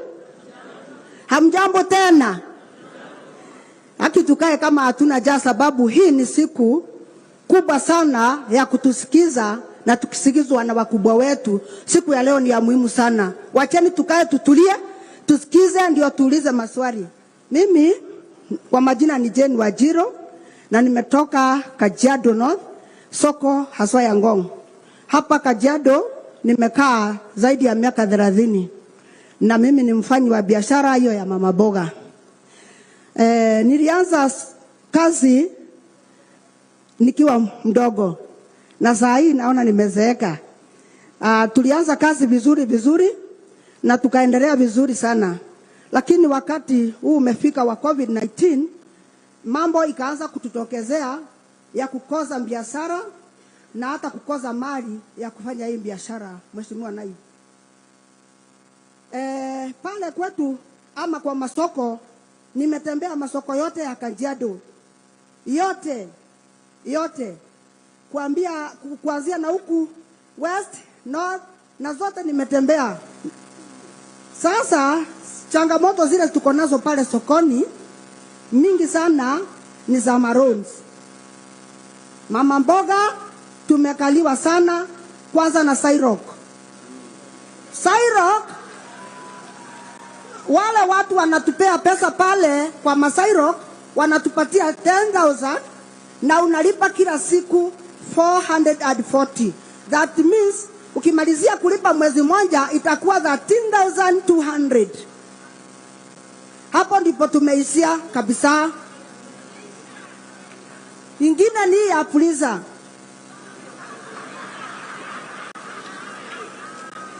Fuliza imeweka changamoto sana kwa biashara yetu, Mheshimiwa Naibu wa Rais. Kwa sababu mtu kama mimi nikizapria mtu kitu kama nyanya kwenda kumundai, unaona natoa kasimu ananiambia wacha nikufurishie. Hata saa zingine ninamhurumia, namuuliza sasa unafurisha na hujauza tufanye nini? Hii kitu imetupea changamoto kubwa zaidi. Kama kuna kitu kinaweza kufanyika ndani ya serikali yetu ya Kenya Kwanza, tukifaulu, maana tutafaulu kwa imani, ifanyike. Kila mama ajisimamishe, apate chakula na apate pesa ya kazi ya biashara. Hapa tunaweza kushukuru sana. Naibu wa Rais, tuko na changamoto kubwa zaidi ya watoto wetu tukienda kule manyumbani, kwa sababu sisi tu tunangojewa manyumbani na tuko sokoni na tuko kila mahali.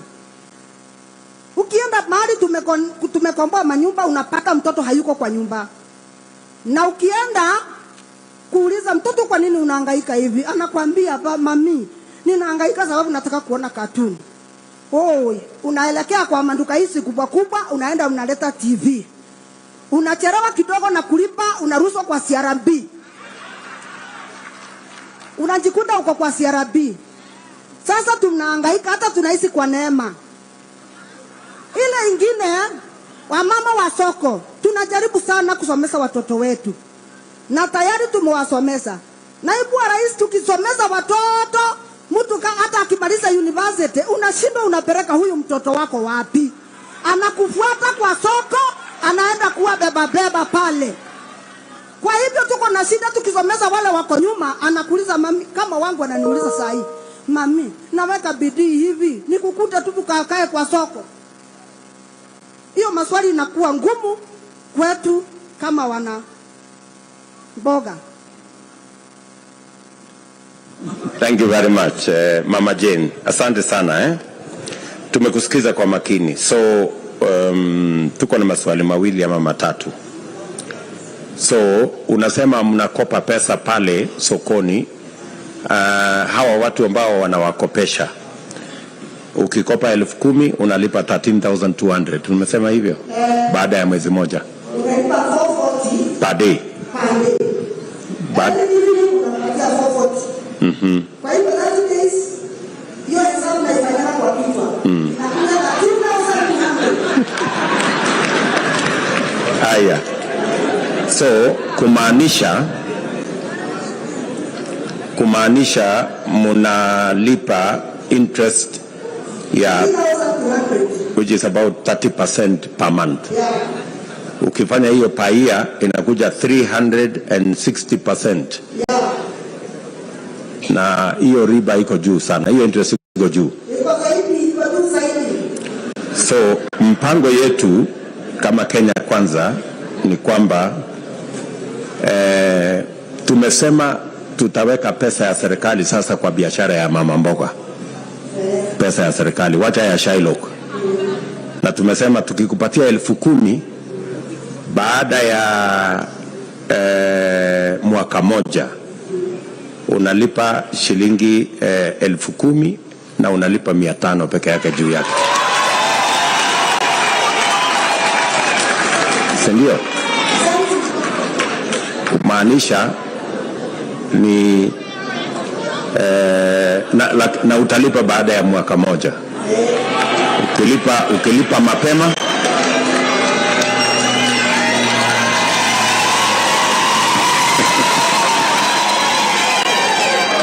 ndio.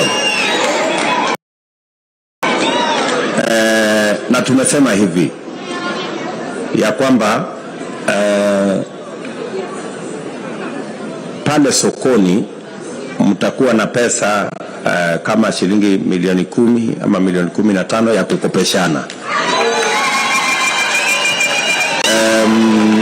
Unaona kwa mfano Mama Jane, mapato ya mkulima pale mapato ya mfanyabiashara ukilipa hiyo 440 unabaki na pesa ngapi kwa siku katika ile maneno umeuza?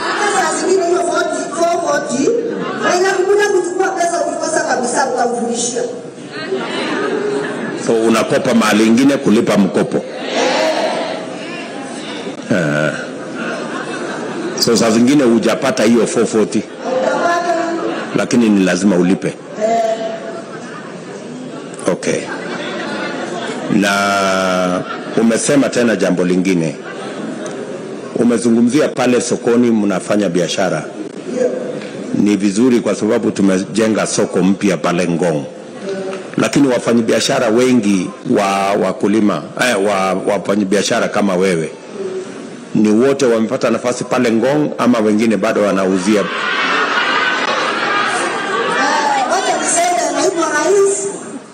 Tuko na changamoto za masoko sana. Masoko zetu zile zimejengwa ni kidogo sana kwa sababu iko 5x4. Na huyu mama mboga ataweka kitunguu hapa, aweka nyanya pale na viazi pale. Kwa hivyo anakosa hata mahali pa kuwekelea ile gunia, amebakisha nusu. Tuko na changamoto ya kujengewa masoko na kupanuliwa tena masoko. Okay. So bado wafanyabiashara wengi wanatandika mali yao barabarani, ni hivyo? Kuna watu wengi sana wale wanazuia, wanataka kuzuia wale wako ndani. Na hiyo changamoto tunatuanga nayo sana. So pendekezo yako kama mama ambaye unafanya hii biashara ni tuongeze soko tujenge soko zingine katika kila sehemu mbalimbali, ndio wale wafanyabiashara badala ya kukaa barabarani kuuza kwa jua, kuuza kwa mvua, wapate mahali ya kuuza mali yao. Mahali kuna maji, mahali kuna stima, mahali hata kuna choo, wanaweza kujisaidia na mambo kama hayo. So tuko na mpango kama serikali ya Kenya Kwanza, na nataka nimwambie gavana wetu Bwana Kato aanze kutafuta mahali, atatupatia mahali ya kujenga, ndio tumpatie pesa ya kujenga hizo soko.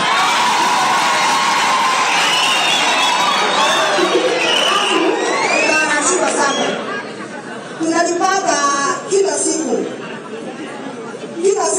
mwenye akona kibanda kubwa 50 shillings, mwenye akona kibanda kidogo akona 30 shillings. Kulipa kila siku. Tungeomba kama itawezekana kutengenezwe jadala vile tutakuwa tukilipa soko once a week.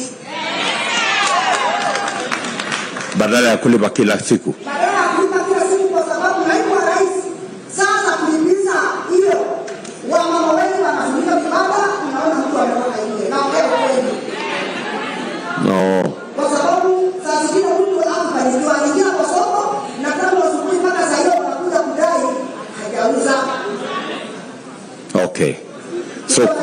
So kuwe na mpango, unaweza kulipa baada ya wiki moja, ama yule anaweza kulipa every day, ni sawa, lakini pia kuwe na mpango unaweza kulipa baada ya wiki moja, baada ya wiki mbili.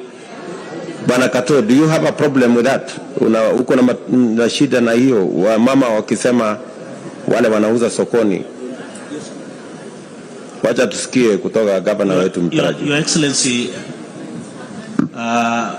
I've consulted MCS wako nyuma hapa na wauliza, hii nasema wamama walipe kila siku 440, ni policy ya nani? 350 wanasema 50 wanasema hiyo ni policy ya county government. Saa hii ni walipe kila siku. Your Excellency, vile mama amesema, hao ndio wakubwa wetu. Jen, ikifika wakati hiyo, Mungu akipenda, tuchaguliwe tuingie serikali, kama hiyo ndio itasaidia ya kulipa kila wiki baada ya wiki, nitahakikisha italipwa kila baada ya wiki badala ya kila siku, kwa sababu uende ikawa kwa siku ujauza kwa hiyo, lakini kwa wiki unaweza tafuta hiyo.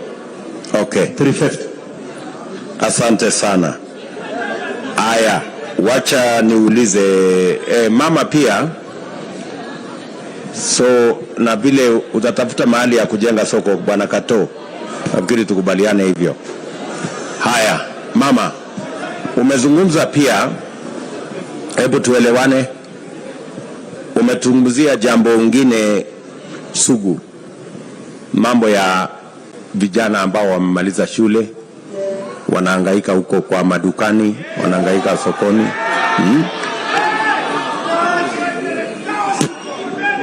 So tunakubaliana na wewe Mama Jane Wanjiro kwamba tuko na vijana wengi, maelfu ambao wamemaliza shule, si ni kweli?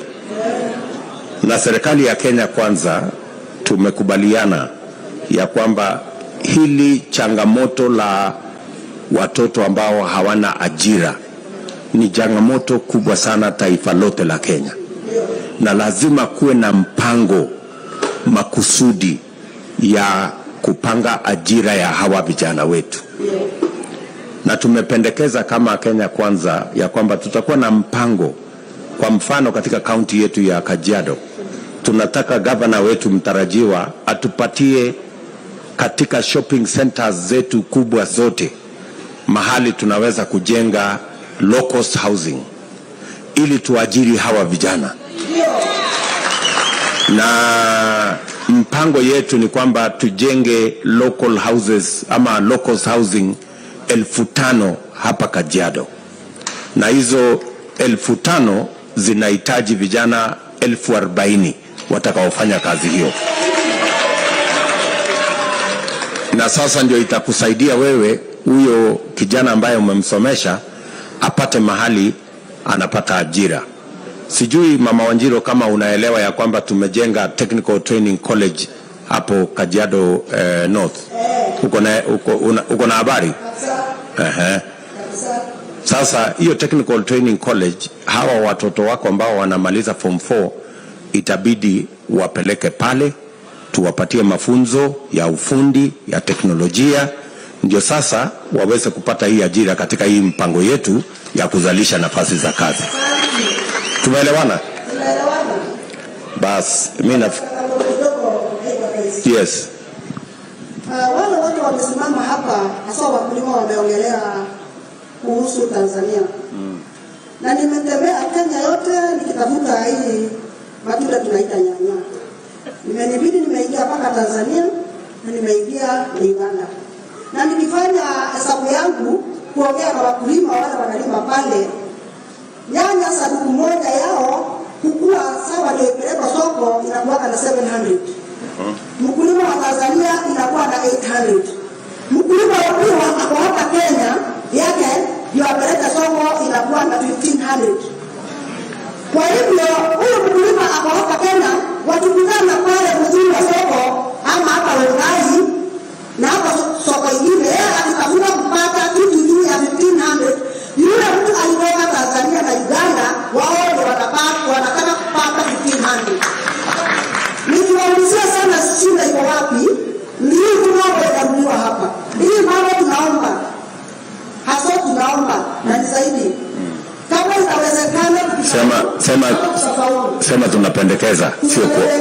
sio kuomba.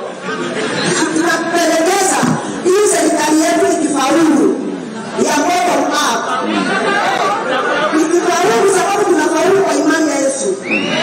Hii kitu kwanza iangaliwe kwa sababu ya chakula kuwa juu zaidi. Mambo ya mbolea yaangaliwe, mambo ya mafuta yaangaliwe, mambo ya madawa tuangaliwe kwanza.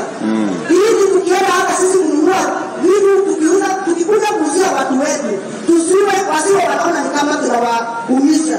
Tuwauzie na bei inayofaa. Kwa sababu ya watu wengi hata siku hizi vitu zingine waliacha kukula kwa sababu ya bei.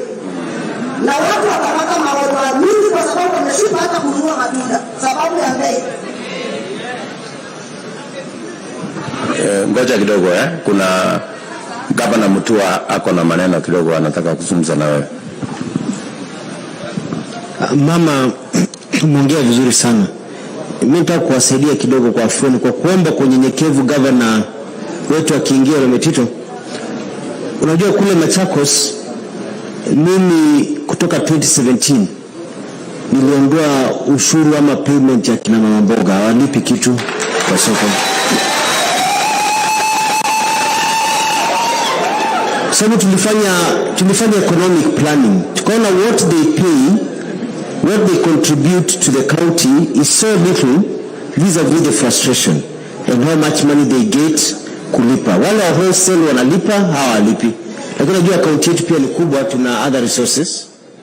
Kwa hivyo unajua naweza kukaa na wewe tukasaidiana wakati unaomba kura, tuone how within the first 6 months you can promise them that mama mboga for the first 6 months of your government uwaondolee hiyo shida ndio wa stabilize kidogo.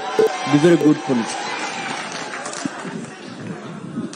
Haya, na hiyo ni mapendekezo ya Bwana Mutua ambaye amekuwa governor miaka 10. So naamini ya kwamba he has some wisdom and Kato uko na simu ya Bwana Mutua, mtaongea pale pembeni akusaidie na mawazo na vile inaweza kuendelea hiyo kazi. Mama Wanjiro, tunataka tuseme asante sana. Umetusaidia kuelewa biashara yenu na tutapanga pamoja na nyinyi.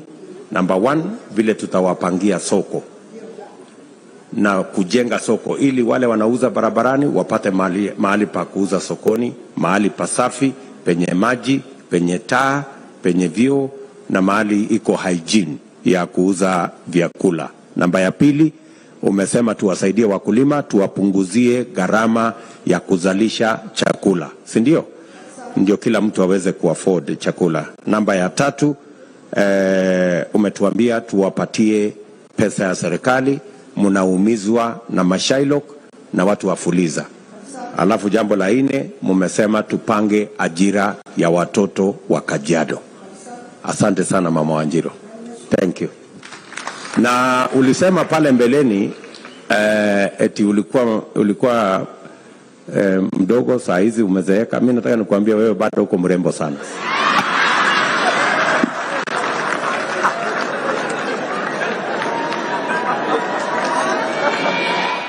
Anayefuata sasa ni mfanyi biashara wa hawking na small traders Dorcas Njeri. Naibu wa Rais, tunakusalimu wananchi wote na wasalimu. Hamjambo.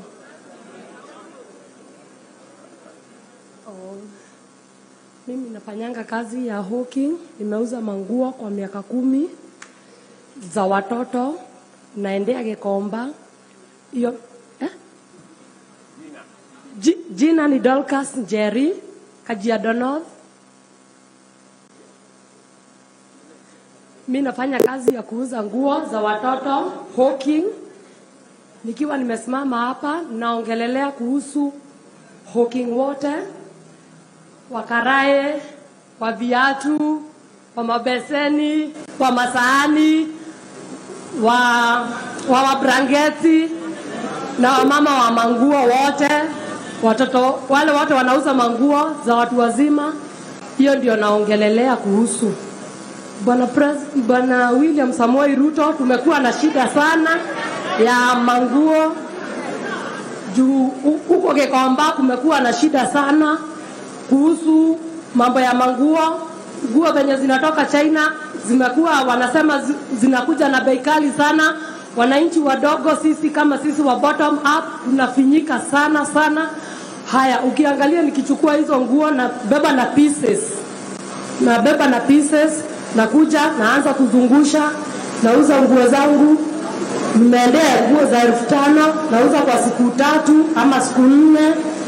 Kwa hivyo inaonekana kazi iko chini sana kwa saa hizi, na kuomba mheshimiwa, tunaomba sisi wana biashara wadogo uweze kutuangalia ndio tuweze kupata mapato yetu. Sisi wana hawkers hatutambuliki kidogo. Hakuna pahali sisi wana hawkers tunatambulika.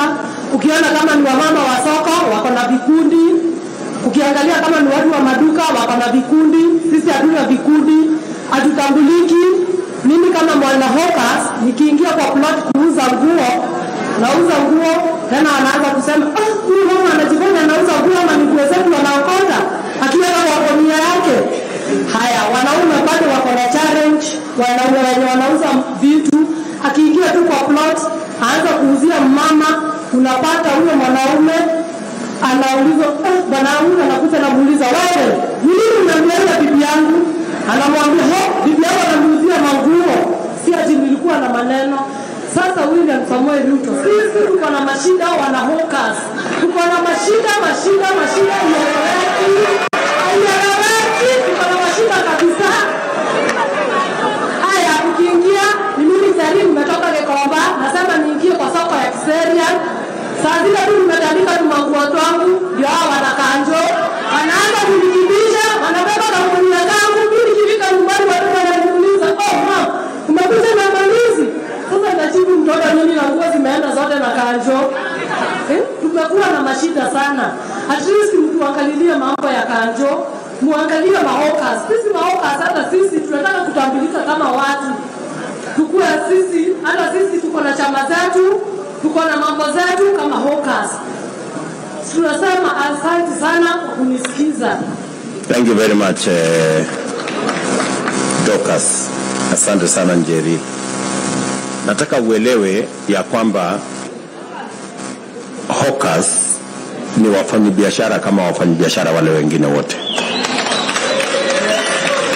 Na hawking sio biashara ya Kenya. Hata New York kuna hawkers. Hata London kuna hawkers. So ni vile tutaweka mpangilio kama serikali, kwa sababu ni biashara inalisha familia zingine. Si ni kweli? So tumesema mambo matatu ni ya muhimu kwa biashara ndogo.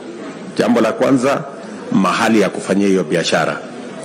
Jambo la pili, sheria ya kulinda biashara ya kila mtu. Na jambo la tatu ni vile kunaweza kupatikana pesa ambayo ni ya interest ya chini kusaidia wale wanaofanya hiyo biashara kuendesha hiyo biashara bila ya kuangaishwa na mashailo na wale wanakopesha pesa kwa interest ya juu. Si ndio? Tukitengeneza sheria, na mimi nauliza wale wanasimama kiti ya MCA wapange vile kutatengenezwa sheria ya kulinda biashara ya kila mtu. Isiwe biashara ya watu wengine inafanyika kama ni ukora ama ni uhalifu. We should stop criminalizing enterprise and the business of other people. Tunakubaliana Mama Njeri? So serikali ya Kenya kwanza tumesema tutahamasisha sheria ili sheria ilinde biashara ya kila mtu. Na kama county iko na pesa ya kuajiri askari wa kuangaisha mfanyabiashara, mbona isitumie hiyo pesa kujenga kwanza mahali hiyo biashara itafanyika? Ndio. Na mbona county kwanza itengeneze sheria ya vile biashara hiyo itafanyika, na waketi chini na hawkers wakubaliane kama ni masaa, tuseme hawkers wanakubaliwa kufanya masaa kutoka saa hii mpaka saa hii sehemu hii, tarehe hii, ndio nyinyi muweze kufuata hiyo sheria na pia muweze kuendesha biashara yenu. Mtakuwa na shida Njeri kama itatengeneza sheria ya kusaidia kuendesha biashara yenu? Tutakuwa na shida. Tutakuwa sawa. Bora muhusishwe wakati hiyo sheria inatengenezwa. Mtakuwa sawa. Bas. So wacha tuachie hapo kwa sababu ya muda. Asante sana kwa mawazo yako. Anayefuata sasa ni kitengo cha tourism, Daniel Sambu.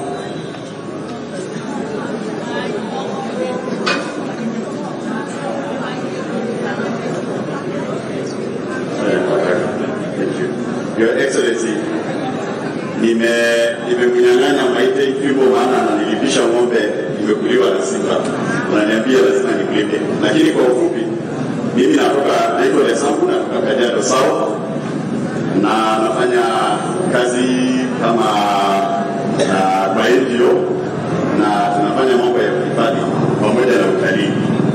Kajiado South, to be very specific, ni area ambayo iko na potential ya utalii sana. Iko na park na ina boda park zingine, kwa hivyo kuna opportunity nzuri kwa kila mtu kama unataka kufanya biashara ya utalii. Lakini pia katika utalii tunaona imebadilisha maisha ya watu ya huko sana. If I think about direct employment kwa wale wanaoandikwa kwa mambo ya utalii, tuko na watu karibu 2,000. Kama tunasikizana ama ni ndege wa we left two behind, there's more like another 1 hour, yes, just to make sure the whole thing comes together. Okay. So ukiangalia upande ya direct employment kwa mambo ya tourism, wale wameandikwa kwa mahoteli, there are about 2,000, na hao ni wale tu wako nje ya park. Park kuna hoteli 2, ukiweka yote kwa jumla, tuko na zaidi ya watu 3,000 ambao wameandikwa na utalii. Wale hawajaandikwa indirectly wako wengi sana, na hiyo naongelea wale wanauza maushanga, wale wanauza vinyago nje ya mahoteli na parks. Tunaona kama hiyo ingeendelezwa na serikali, kuwapatia motisha wale watu wanaofanya business ya utalii, kuwasaidia kufanya subsidy ya zile levies wanalipa, ili tuangalie kwamba utalii itakuwa imeendelea. Ukiangalia pia upande ya tourism, ile tourism inafanyika upande ya Kajiado County ni ile tunaita wildlife tourism. So wanyama pori wengi wanaletea hawa waungwana wa Kajiado South faida, lakini kwa upande ile ingine wanaleta hasara. Lakini tunajua ya kwamba serikali ikiingia, tutaweka mpango vizuri, tuwe na ile insurance scheme ambapo ng'ombe ikikuliwa inalipwa kwa haraka, na hiyo ni policy ambayo tumesha develop tukiwa upande ile ingine, iko kwa ministry, ni kuweka tu itekelezwe. Imeenda nao for 2 years haijatekelezwa. Bado wale watu waliuliwa na wanyama pori 2017 hawajalipwa mpaka sasa. Kama wangetekeleza hiyo insurance scheme, saa hizi tungekuwa tunamalizana na cases ya watu kufidiwa kulipwa wakati wanyama wanaoua.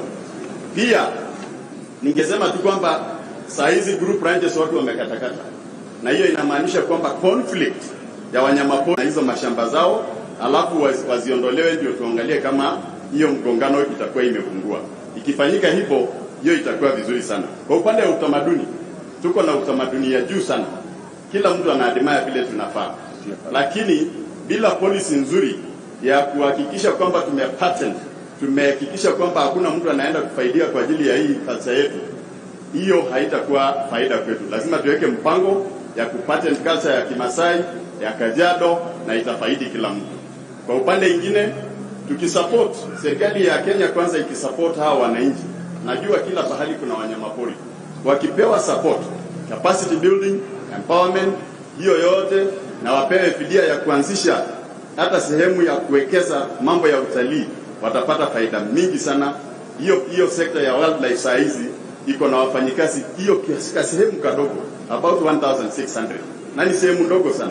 Ikiwekwa sehemu zingine conservancies, I'm very sure tutaongeza ajira kwa wale vijana wetu na employment.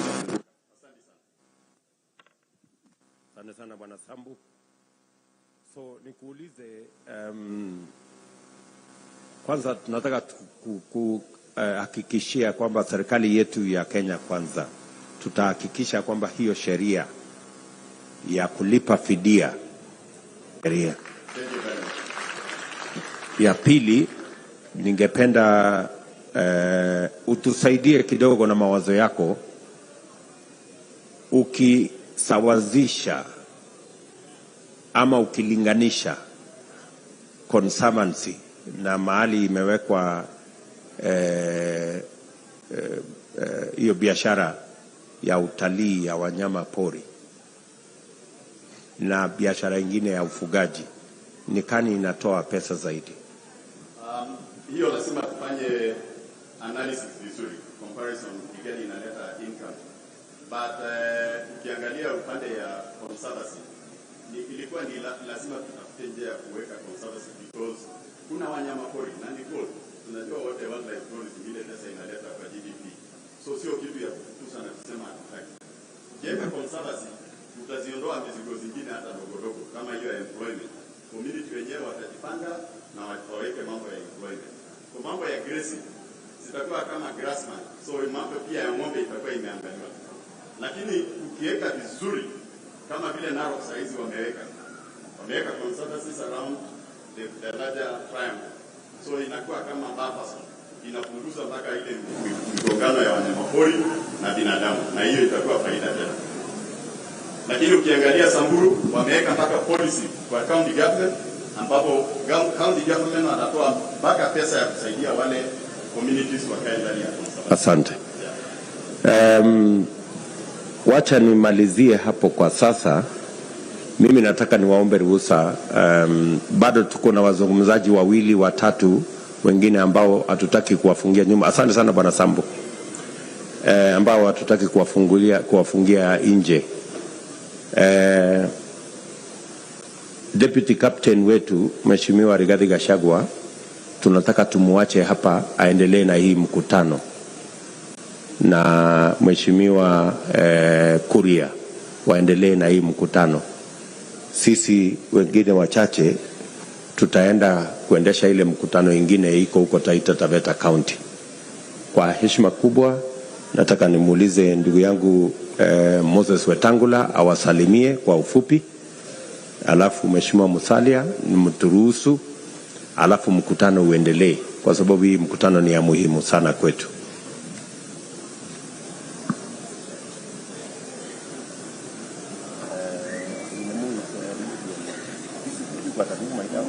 Ndugu zetu wa Kajiado, hamjambo?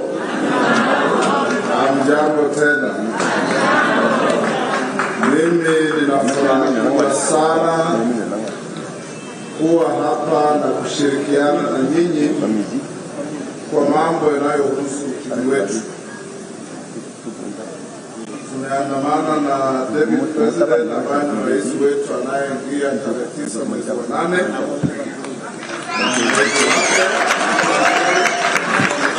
Sisi tumezunguka Kenya mzima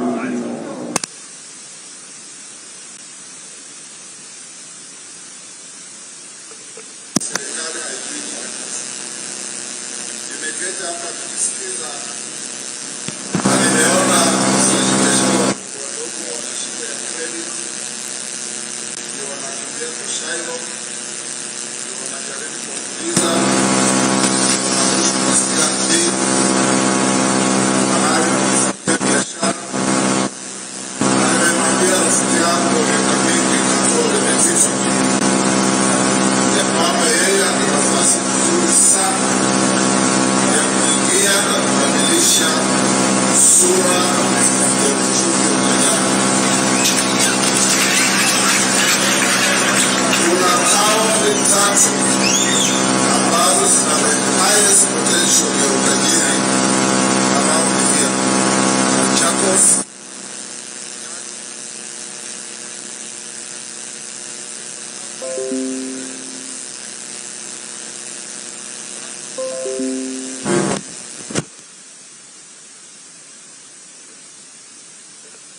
tutapatna ili kuzalisha mali kwa mwananchi wa kawaida. Ile nitawaomba, kwa sababu tuna safari ya kwenda kwingine, ni kwamba ndugu zetu wa Kajiado, hii mambo mazuri yote tunasema, hii mipangilio yote mnasema, na ile ndoto mzuri tuko nayo kwa nchi yetu, itakuwa na uwezo wa kufanikiwa tarehe 9 mwezi wa 8 kutokana na kura yenu. Mkipigia wale watu wengine ambao kazi yao ni kumweleza historia ya baba yao wao wenyewe na mambo ingine ambayo haina faida kwetu, it will be business as usual. Lakini sisi tumekuja na revolutionary thinking and change for our country, ya kuanzia chini kuleta watu juu. Kwa hivyo nawaomba tarehe 9, kina mama, wazee, vijana, tuungane pamoja kwa kishindo ili tuchague William Samoei Ruto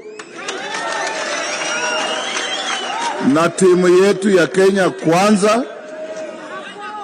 Na naweza kuambia vile tumezunguka, mbele iko sawa. Asante sana.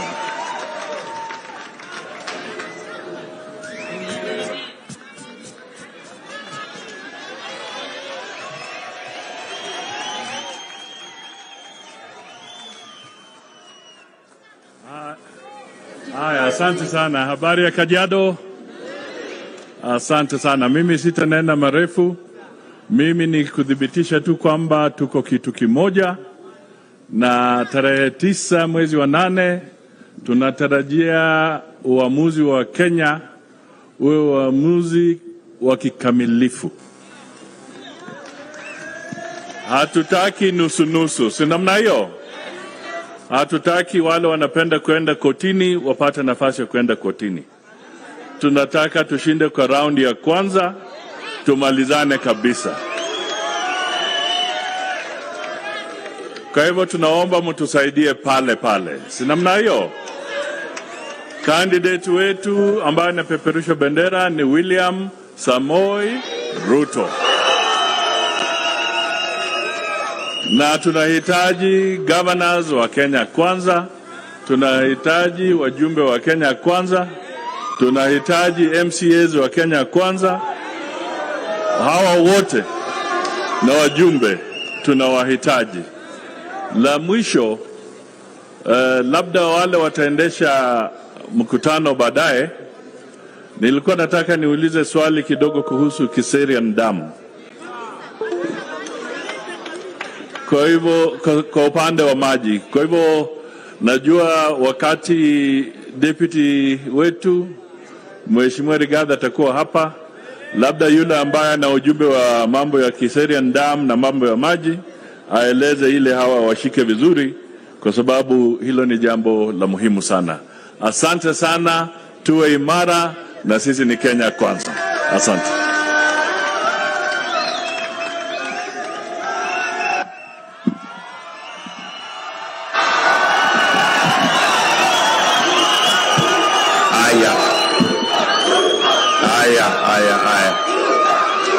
Haya, tunaweza keti chini.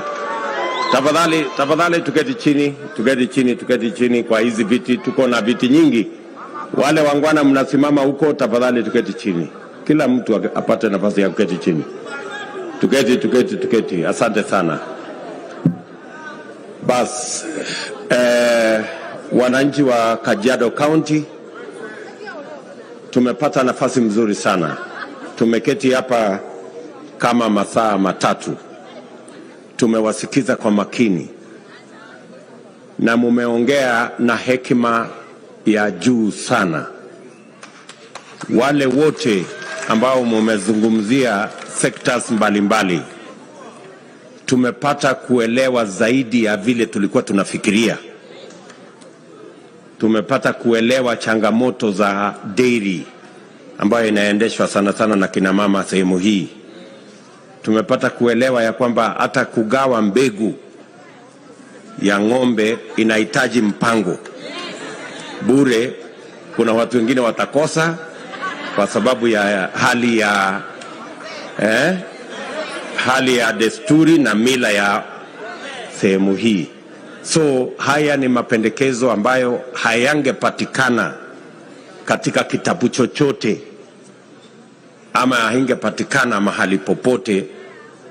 Pahali peke yake ingepatikana ni sisi kuja hapa kuketi na kuwasikiza.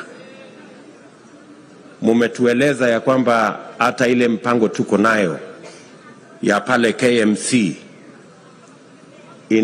itatubidi tuipange tofauti ili tuhakikisha kwamba inafaidi wakulima ama wafugaji wa ng'ombe za nyama. Tumewasikiza kwa makini mambo ya ushanga. Tumewasikiza kwa makini mambo ya biashara.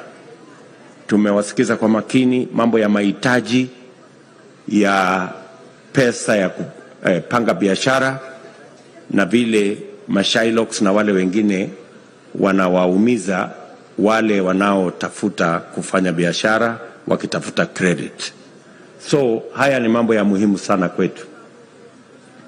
Na ndio mkisikia tukisema bottom up, ni bottom up ya uchumi na vile vile bottom up ya mipango.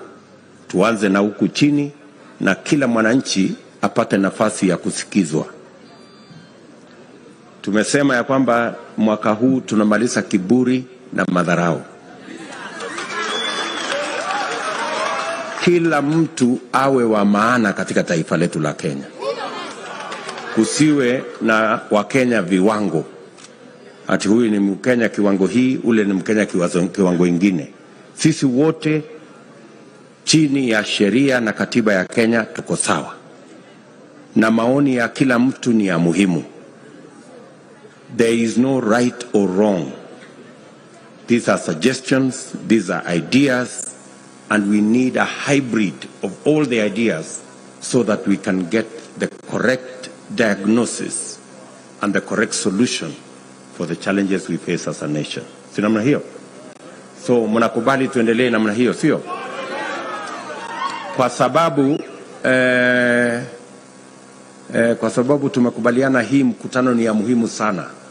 Tumegawana kwamba kwa sababu kuna kazi zingine tuko nayo huko Taita Taveta.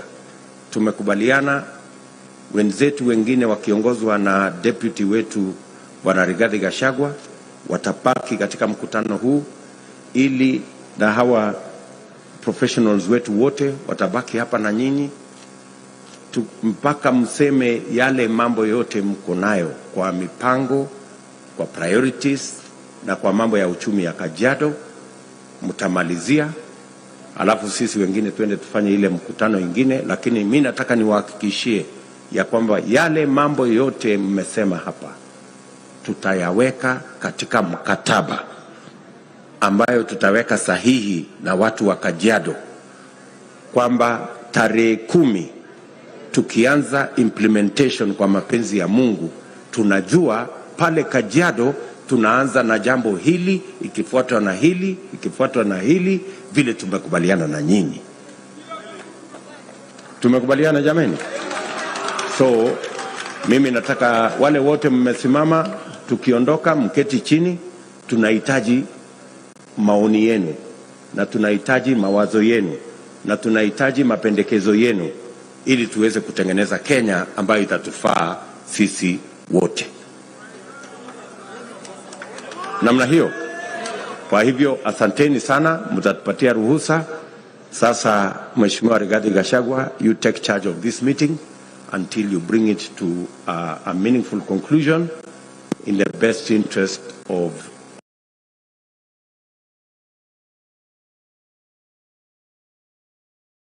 all of us. Asanteni sana na mbarikiwe.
KTN News. Get the whole story.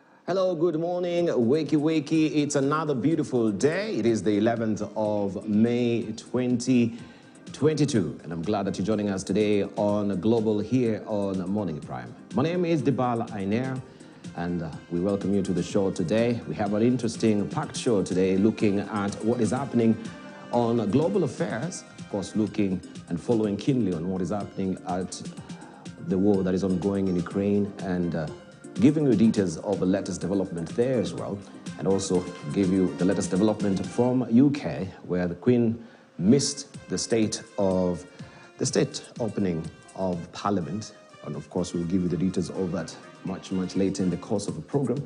We also follow up on what is happening internally. Yesterday there was, of course, security agencies who had a meeting, and they were deliberating on issues of elections and raising questions on also the integrity of leaders that we might be also putting, of course, through the election or electioneering system as well here in the country, where they have questionable records as far as judiciary is concerned. And we have the Interior Ministry saying that at least 40% of the leaders that we're going to elect are criminals.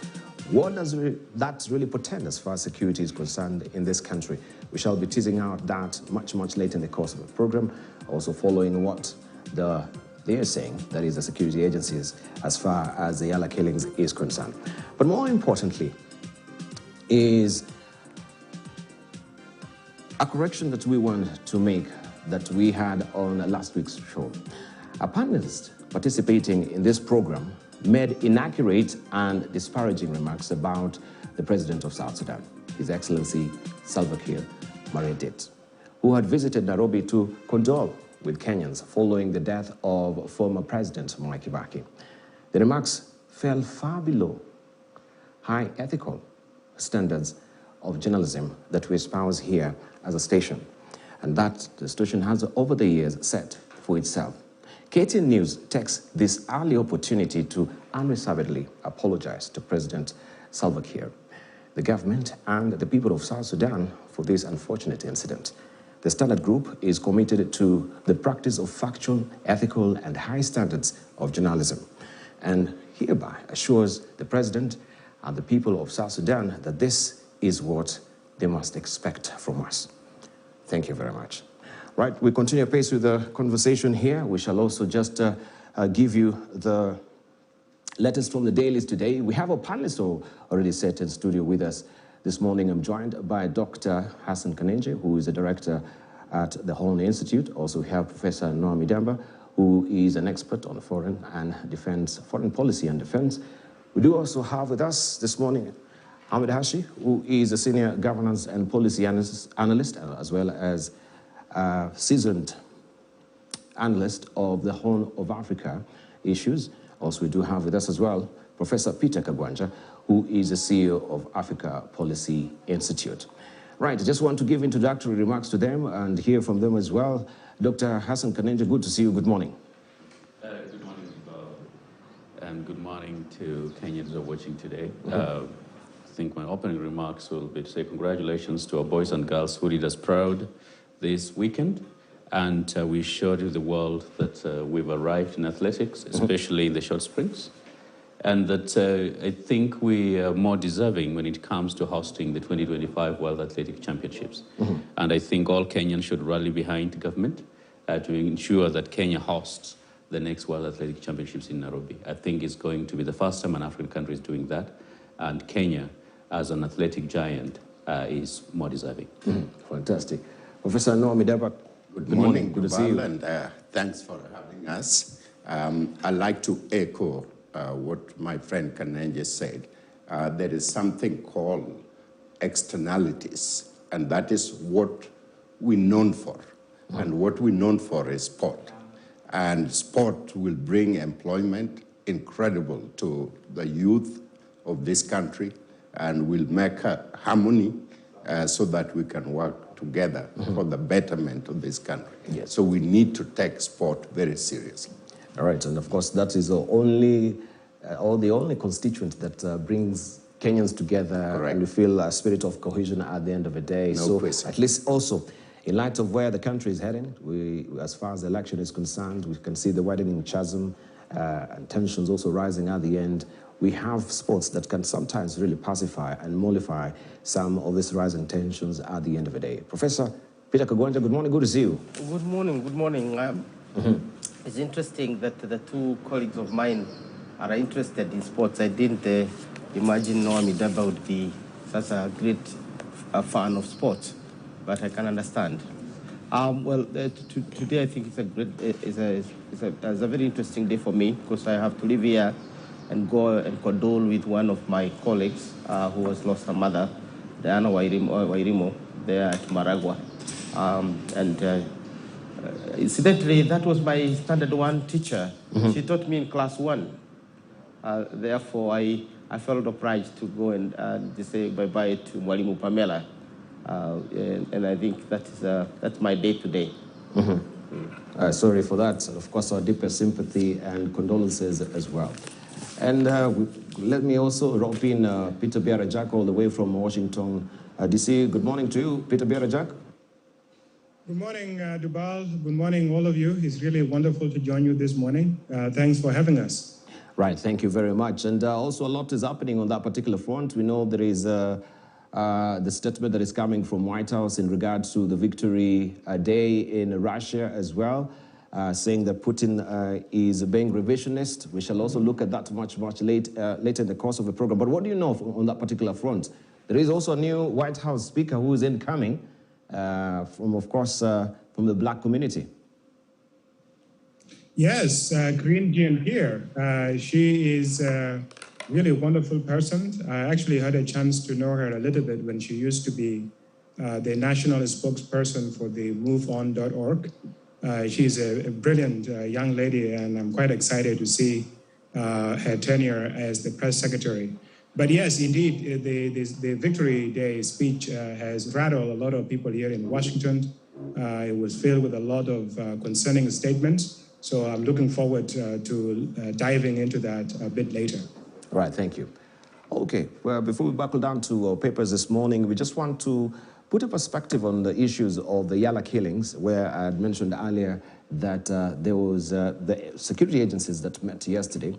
And we know the disturbing issue of forced disappearances that was happening in River Yala, that so far we don't have full information as far as that is concerned on whereabouts of the killings.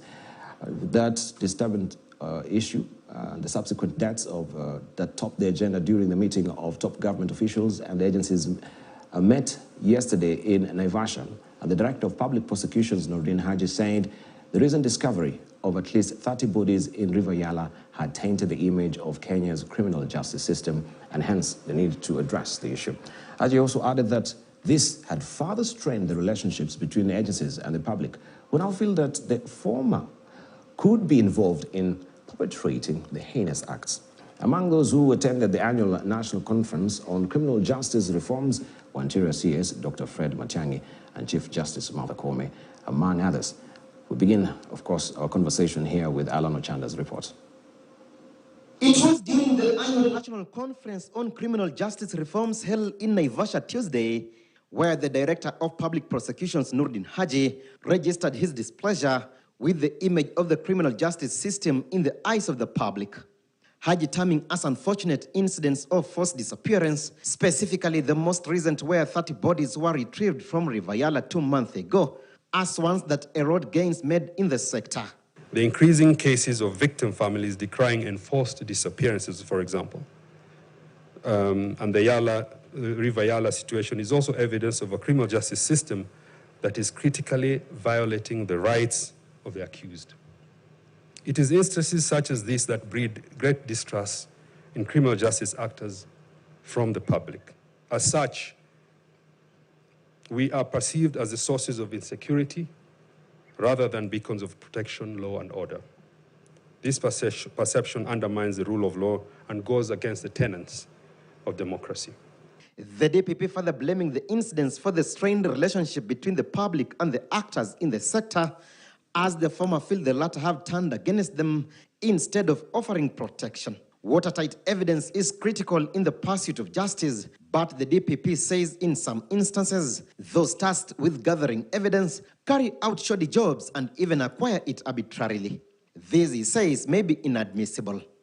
It is to this end that the ODPP emphasizes that insufficient or arbitrary acquired evidence will not be used to prefer charges.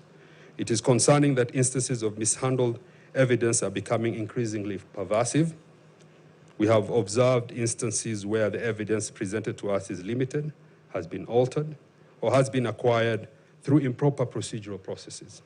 Chief Justice Martha Koome, on her part, pledging to lead the judiciary in enhancing human rights in the criminal justice sector by providing alternative justice system. The CJ, however, terming the dragging of criminal cases as both parties risk not getting justice.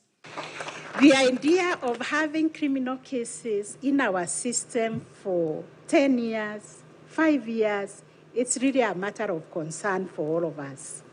It is a matter of concern for the victims. It is a matter of concern also for the perpetrator, although later on in the interactions, we will hear that some of the perpetrators do not want the trial to take off, and therefore they keep on applying to freeze the prosecution. Given the country is in the middle of political campaigns, Interior CS Dr. Fred Matiang'i has termed the weak regulatory mechanisms on campaign financing as a loophole for the country to elect money launderers who fall below the integrity bar. Matiang'i says such fellows with financial war chests instill fear in opponents, thus have a smooth sail at the ballot, which he says will dent the integrity of the elective offices. We will end up with up to 40% of holders of elective office being very well-known and established wash dealers, and so on and so forth. Because those are the ones who are hiring crowds and hiring people from one end of the country to another end. And in some constituencies, the people we are profiling or we are investigating, or the people on Mr. Kinoti's radar, are the leading candidates in some constituencies and in some areas. Alan Ochanda, KTN News. Indeed. Of course, so we will interrogate that with our panelists, but I just want to get introductory remarks on that particular, very outstanding statement that has been made by the CS Interior regarding some of the people that are really gagging for the elective posts at the end of the day. If 40% of them that are seeking elective seats in this country have criminal records, then why should they be subjected, of course, to the rigmarole of the electioneering process at the end of the day? Where does integrity really stand as far as the Constitution is concerned? Chapter 6, right? We have RBC saying, we cannot avoid these people from running because we set the precedent in 2013 with Uhuru Kenyatta with the ICC Hague cases as well. So I just want to hear from our panelists, given this precedent and the dilemma that we're in as far as now Constitution is concerned, where do we stand? We've had the Director of Public Prosecution saying, of course, even for them that are facing charges right now of murder, we halt, with the prosecution because this may jeopardize, their perspectives or the prospects of actually garnering the seats as far as election is concerned. And this, he says, is of course, an international best practice at the end of the day. Let's just begin with you, Naomi Damba. That statement by the Interior CS, is it really shocking to you? Well, justice denied is justice forfeited. And a country cannot afford to do that.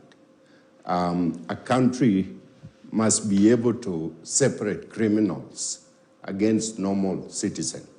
And our criminal system, our justice system, got to work in synchronize in order to separate these people and lock them up and not be allowed to stand as honorable people, representative of the people. This set a very terrible precedent for the young people who are coming, who are loyal to these people, for hardworking Kenya. And they need to think twice what this election is all about and the future election coming. Right. Dr. Hassan Kanenje. The CS statement at 40% is only 40%? I was expecting to be higher, actually. You expect it to be high? Yes. There are not many that who are without blemish, actually. If we have to look at the lifestyle or even take the lifestyle audit, many of them actually, a overwhelming majority cannot account for their source of wealth. And so I expect that that number is probably higher. And so 40% is fairly conservative and actually very good by the standards of our politicians. But what I'm going to say is this. We get into the election, that is when we start grappling again with the idea or the issue that you have tainted individuals who are unworthy to hold public office, running for office and winning. Here's the challenge. In Kenya, we've developed a habit in recent years of actually rewarding bad behavior and exactly bad characters. We even know that this person was making a salary of 32,000, but somehow today they seem to be, just dishing out millions of shillings. But we don't even question, and we reward that. Now, we can focus on the inevitability of some of these candidates, of course, being able to run for public office because of whether it's precedence or whether it is just, lack of a system, election system to make sure they do not run. But have our courts been doing us justice? When was the last time people who committed serious crimes have actually been put behind bars? A lot of times you steal $1 billion or billion shillings, you're still going to go scot-free because somehow you're going to get, bailed out and the case drags on forever and somehow it disappears. And whether it's Golden Bag, whether it is even reasoned as Anglo-leasing or even other cases, what happened to the Bosira Commission, for instance? And so I think for me is much more because of the consistent and persistent impunity in a way in which people who've committed crimes are never really held to account, that has emboldened, literally, thugs who pretend to be politicians and then start calling themselves leaders, and they want you to call them mheshimiwas, to actually go for these offices. We know that there are a lot of uncouth elements who've been given direct tickets around this country. They're literally narco people right now who are running public office. In public office, and they are running actually public offices at the same time. And so the fact that we've allowed so much dirt and so much garbage into our system has messed it up right across the board. And if we have to transform this country to where we actually want it to go, we have to start holding people to account, and also Kenyans have to stop electing thugs that are known to be thugs and thieves into office. Then they should not be crying foul, actually, when they loot the country dry. Indeed, they should not be crying foul because they say we elect who we are at the end of the day. Let me hear from Ahmed Hashi on that particular development. Does it really shock you? We have Dr. Hassan Kanenje also saying here that that particular percentage that we've been given by the Interior Ministry, it is just very conservative. You suspect there is more? I notice you've been ignoring me since I came here today in the morning. Oh, I didn't give you a chance to say. Oh, did I? Oh, no. I'm very sorry, Hashi. I'm sure you buy breakfast today. Well, Debal, you know,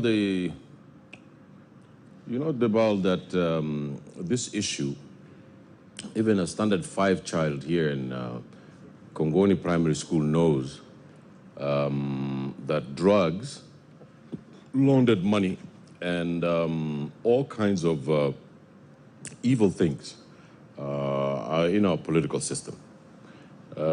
Kenya is actually an entrepot for drug running in Africa. It has. I remember one day at a show, the Australian Navy had captured 100 billion Kenya shillings in 1 week of patrolling the seacoast during the time of they were fighting against piracy in in the Horn of Africa. You remember there used to be piracy and there was an international effort. So every week, one ship of Australia would capture 100 billion shillings worth of drugs. And this exposed Kenya as an entrepot to drug dealing in the continent and onto Europe. Many of our politicians, Debal, are involved in drug dealing. You remember the late George Saitoti went into parliament and named some of them. Unfortunately, Mr. Saitoti did not live to see another month. His helicopter mysteriously crashed in Ngong. And Debal, you know, in Ngong is where they found JM Karaoke, cut to pieces. I think the truth about this country ought to be spoken in a way that helps, as Mr. Kanenja said, the coming generations. And I think that it's a responsibility for us to do that. And I put it to you, Debal, that the political system we have today and their leaders are putting a blind eye to all these low standard Debal. If you look at the politicians who are with the party leaders, I mean, they wouldn't work as a gardener in my place. Straightforward, educated people who are worth their salt are not people who are wanted in the political process. We want comedians, sugar shop keepers, and the local funny guy. You remember there's an MP from Eldoret, from Rift Valley, who was in parliament and couldn't read and write about what he had on his paper.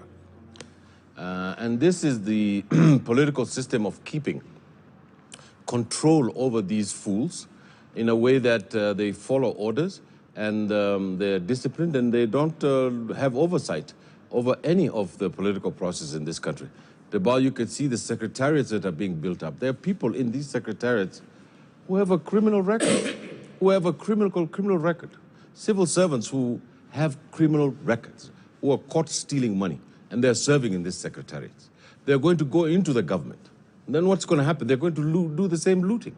If you put a list, Debal, of all the people who have been given nominations in this country, and we go through each one of them on this show, you'll be shocked and appalled at how pathetic their level of leadership is. So, Debal, I think that this is something that is condoned by the state. This is something that is welcomed by the political leadership. And it is so because the Kenyan public is docile and unable to hold their leaders accountable.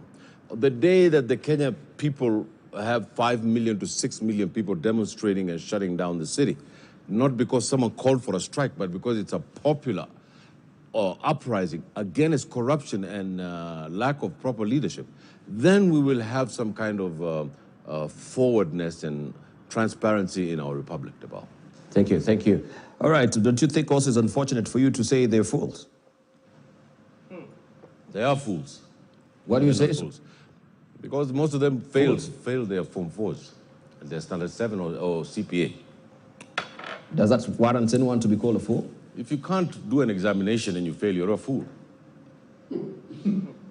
All right, let me hear from the professor, maybe from the academia. You can you see if he's really holding with that particular statement by Hashi. Professor Kagwanja.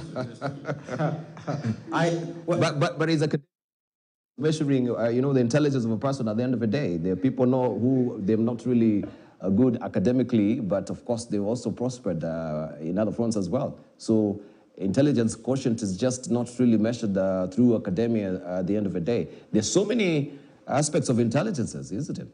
So to speak. We go to schools so that we can measure how intelligent you are. If you're a fool, you get out, and the other ones go ahead. Simple as that. Professor Kagwanya, do you agree with that? I think I understand what Hashi is seeking to say. I may not. I agree with his choice of words. I think the dictionary called thesaurus has more words which you can use without hurting somebody. Let me start by quoting Lee Kuan Yew. When asked why Singapore was so successful, Lee Kuan Yew said that we are successful because we chose the best and the greatest among us to be in politics.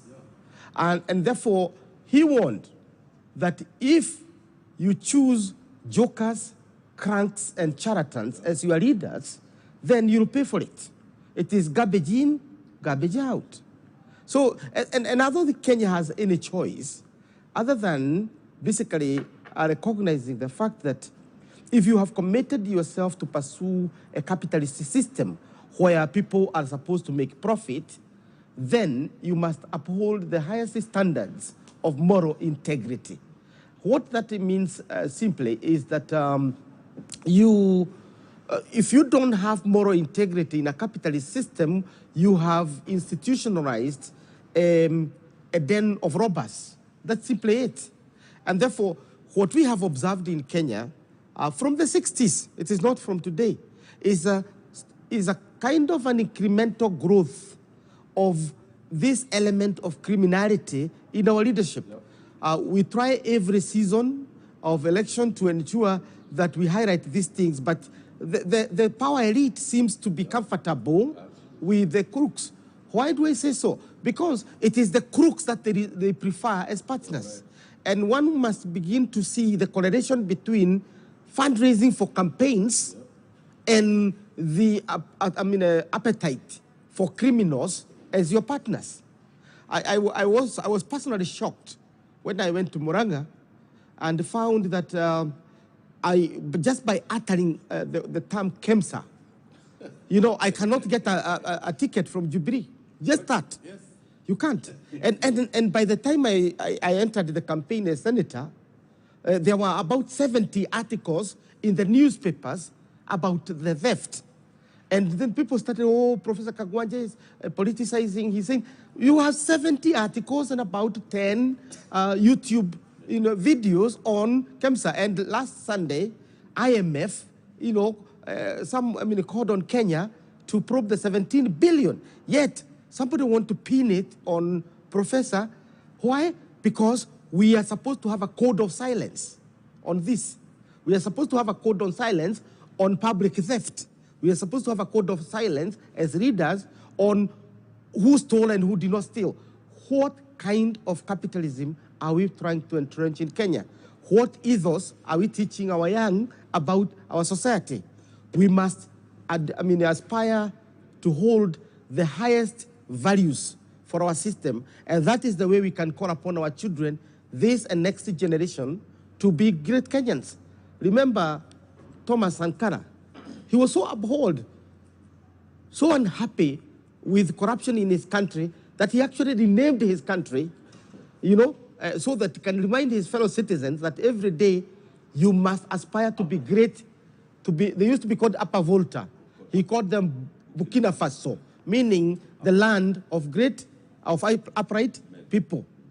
And if you are a land of upright people as Kenya, I think we need to rename Kenya into a land of upright people in the Ruo, Kikuyu, or Kalenjin, or Kamba. Well, let's agree so that we remind ourselves every day that we cannot have jokers, cranks, charlatans, and thieves as our leaders, and then we expect to be a great nation. We can't. So we can't, but that's now they say is the rough underside of democracy. So you cannot deny the charlatans, the thieves, right, the crooks to be your leaders, because that is democracy. No, it is not. And about 2,500 years ago, Socrates warned us against that when he said, well, it is true, if we have a competition between a sweet seller and a doctor, the doctor is likely to lose the election, because the sweet seller will be saying, I'll be selling you sweet, you'll have sweet palates, and you'll be happy. And the doctor will be told, it will be said that the doctor will remove your tooth and you feel pain. The doctor will inject you, you feel pain. The doctor will give you bitter pills so that you cure from malaria. So elections are a very funny moment in a country, and I guess that's what we want against. Let our election moment not be our moment of undoing as a nation. Let's aspire to have the best and the greatest amongst us being our political leaders and the managers of our nation. All right. Let's hear from Peter Biara-Jack. Of course, you've been following the developments here as well, and you're intimately familiar with our system as well during elections. And I was just posing that particular question. This is the rough-hand side of democracy that now we have to deal with. And we have also our systems here that it seems not really to be helping us as far as vetting these people is concerned. We had another professor here, that is Professor Collins Odote, saying that, even the exercise that we subject some of these aspirants is a ruse because it is not pegged on any legal basis at the end of the day. Even if they go to EACC, even if they have, of course, the clearance with the KRA as far as paying their taxes is concerned, even if they're cleared by other agencies or the IBC at the end of the day, it is just an exercise in futility because it doesn't hold any water at the end of the day. It is not predicated on any law. So why do we waste time telling them to go and clear with the EACC? The EACC will come and tell us even they don't have even funds to try and, interrogate these people at the end of the day. They go to IBC. IBC will take us back to, ICC cases that we set the precedent. Then why do we clear them? If that is, the reaches or the limit that will give us as far as ICC is concerned, we set the precedent. Why do we go the rigmarole of the entire system? Well, Debal, this is a major problem because the intention here of putting them through that process is to ensure that the process actually works, that it vets these people, it weeds out those who are unqualified. But because the system has elements of corruption in it, it doesn't do what it is intended to do. And I think this is here where the institutions like the media play a role. I was very shocked with what the Cabinet Secretary for Internal Security said, that 40% of people that are running for elections in Kenya have criminal record. That is very concerning. And I think this is where the media has to come in to really investigate, to look at who are these people? What kind of criminal cases do they have? And to make sure that the population is informed. Indeed, I agree with what Professor Kakwanja said. Democracy has a lot of problems. But Aristotle said that democracy is the worst form of government except for all the other forms.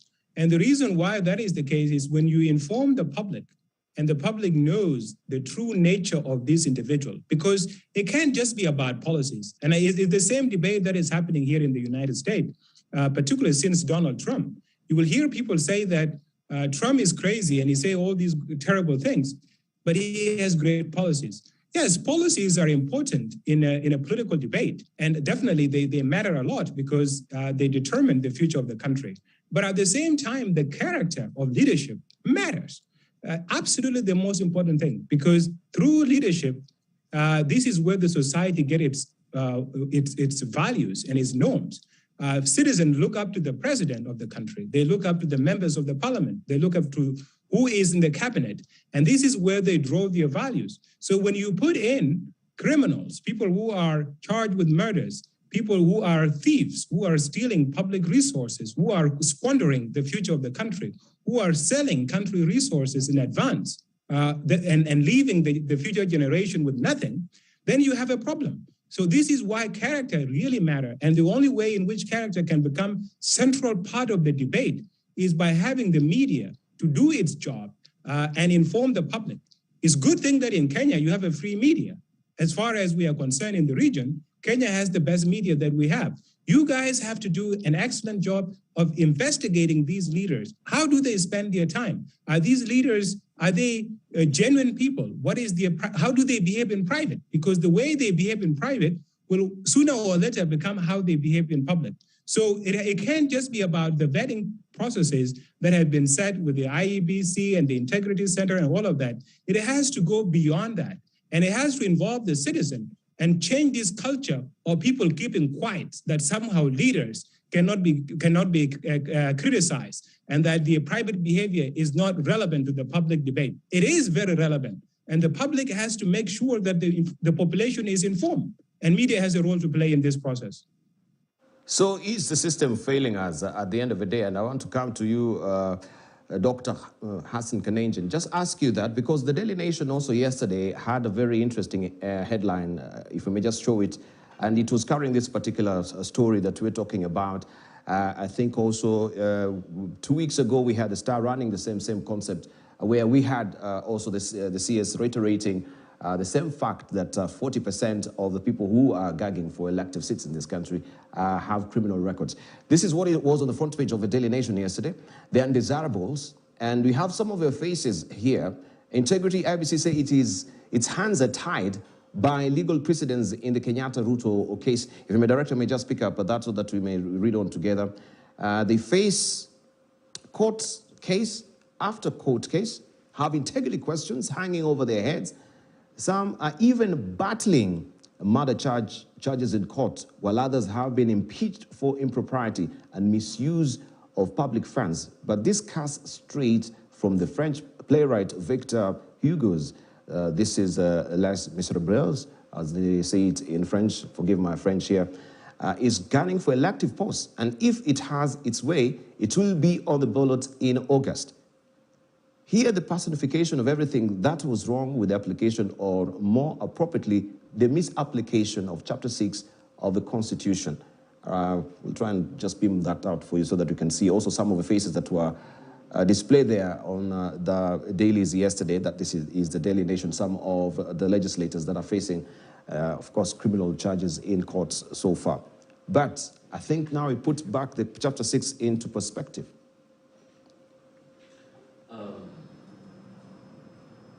This country has laws and has a constitution.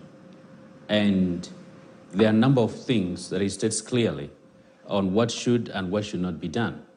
Now, using the Hague president as a way not to actually take action by IEBC is trying to justify past behavior for the current behavior. Now, if we have to do that, then I don't think we're actually ever going to solve any criminal problems or the kind of elements that we now see being involved in our elective politics. And IEBC, as well as the Kenyan judiciary, they have a responsibility. If certain things are brought before them, they have a responsibility to interpret the law as it says and decide that we are not going to allow these elements to proceed, no matter how much noise they're going to make out there in the streets, because only then are they going to be respected. What message do you think that sends if you say, well, my hands are tied, now I cannot do anything? Are tied by who? By who? If they were to take action, how is that going to be challenged right now? I would rather they take action and those guys go to court. Well, they'll be fighting it out the court while we're actually moving on with the election. So perhaps by the time it's done, they will actually be out of government anyway. But if we allow them, crooks, to continue doing this, then next year or in the next election, you're going to use the same precedents of this past election that, look, you allowed so-and-so to run for elective position, and so as a president of the last election, therefore we're not going to do anything. IEBC must take action, our judiciary must take action, and must expedite the cases, especially that needs to be handled and concluded, swiftly. Because what we are risking is creating a completely chaotic criminal state. We're going to create an enterprise that is actually very, very bad for the country. And yet Kenya as an anchor state and as a country that a lot of countries look up to in the region, and the world looks up to Kenya to take leadership, that is going to hurt our image, is going to hurt our economy, is going to hurt our confidence among the young people right now. Increasing number of young people who are getting out of school, getting out of college, they actually just want to get into politics because they know that's the easiest way to steal. They want to be entrepreneurs because they know that's the easiest way to loot and get rich. That is very bad behavior. We cannot sustain such a fallacy, especially when it comes to governance or leadership. Right, Professor Midama, we've been having also the BBI's basic structure that we know that particular judgment was brought in heavily from India's judgment at the end of the day. And it was a bone of contention here at the end of the day. That was a precedent that was set in India. Is it applicable in this country, at the end of the day? Here, when we have IBC saying that the precedent was set, in 2013 on Ruto and Uhuru's case, that is the ICC case.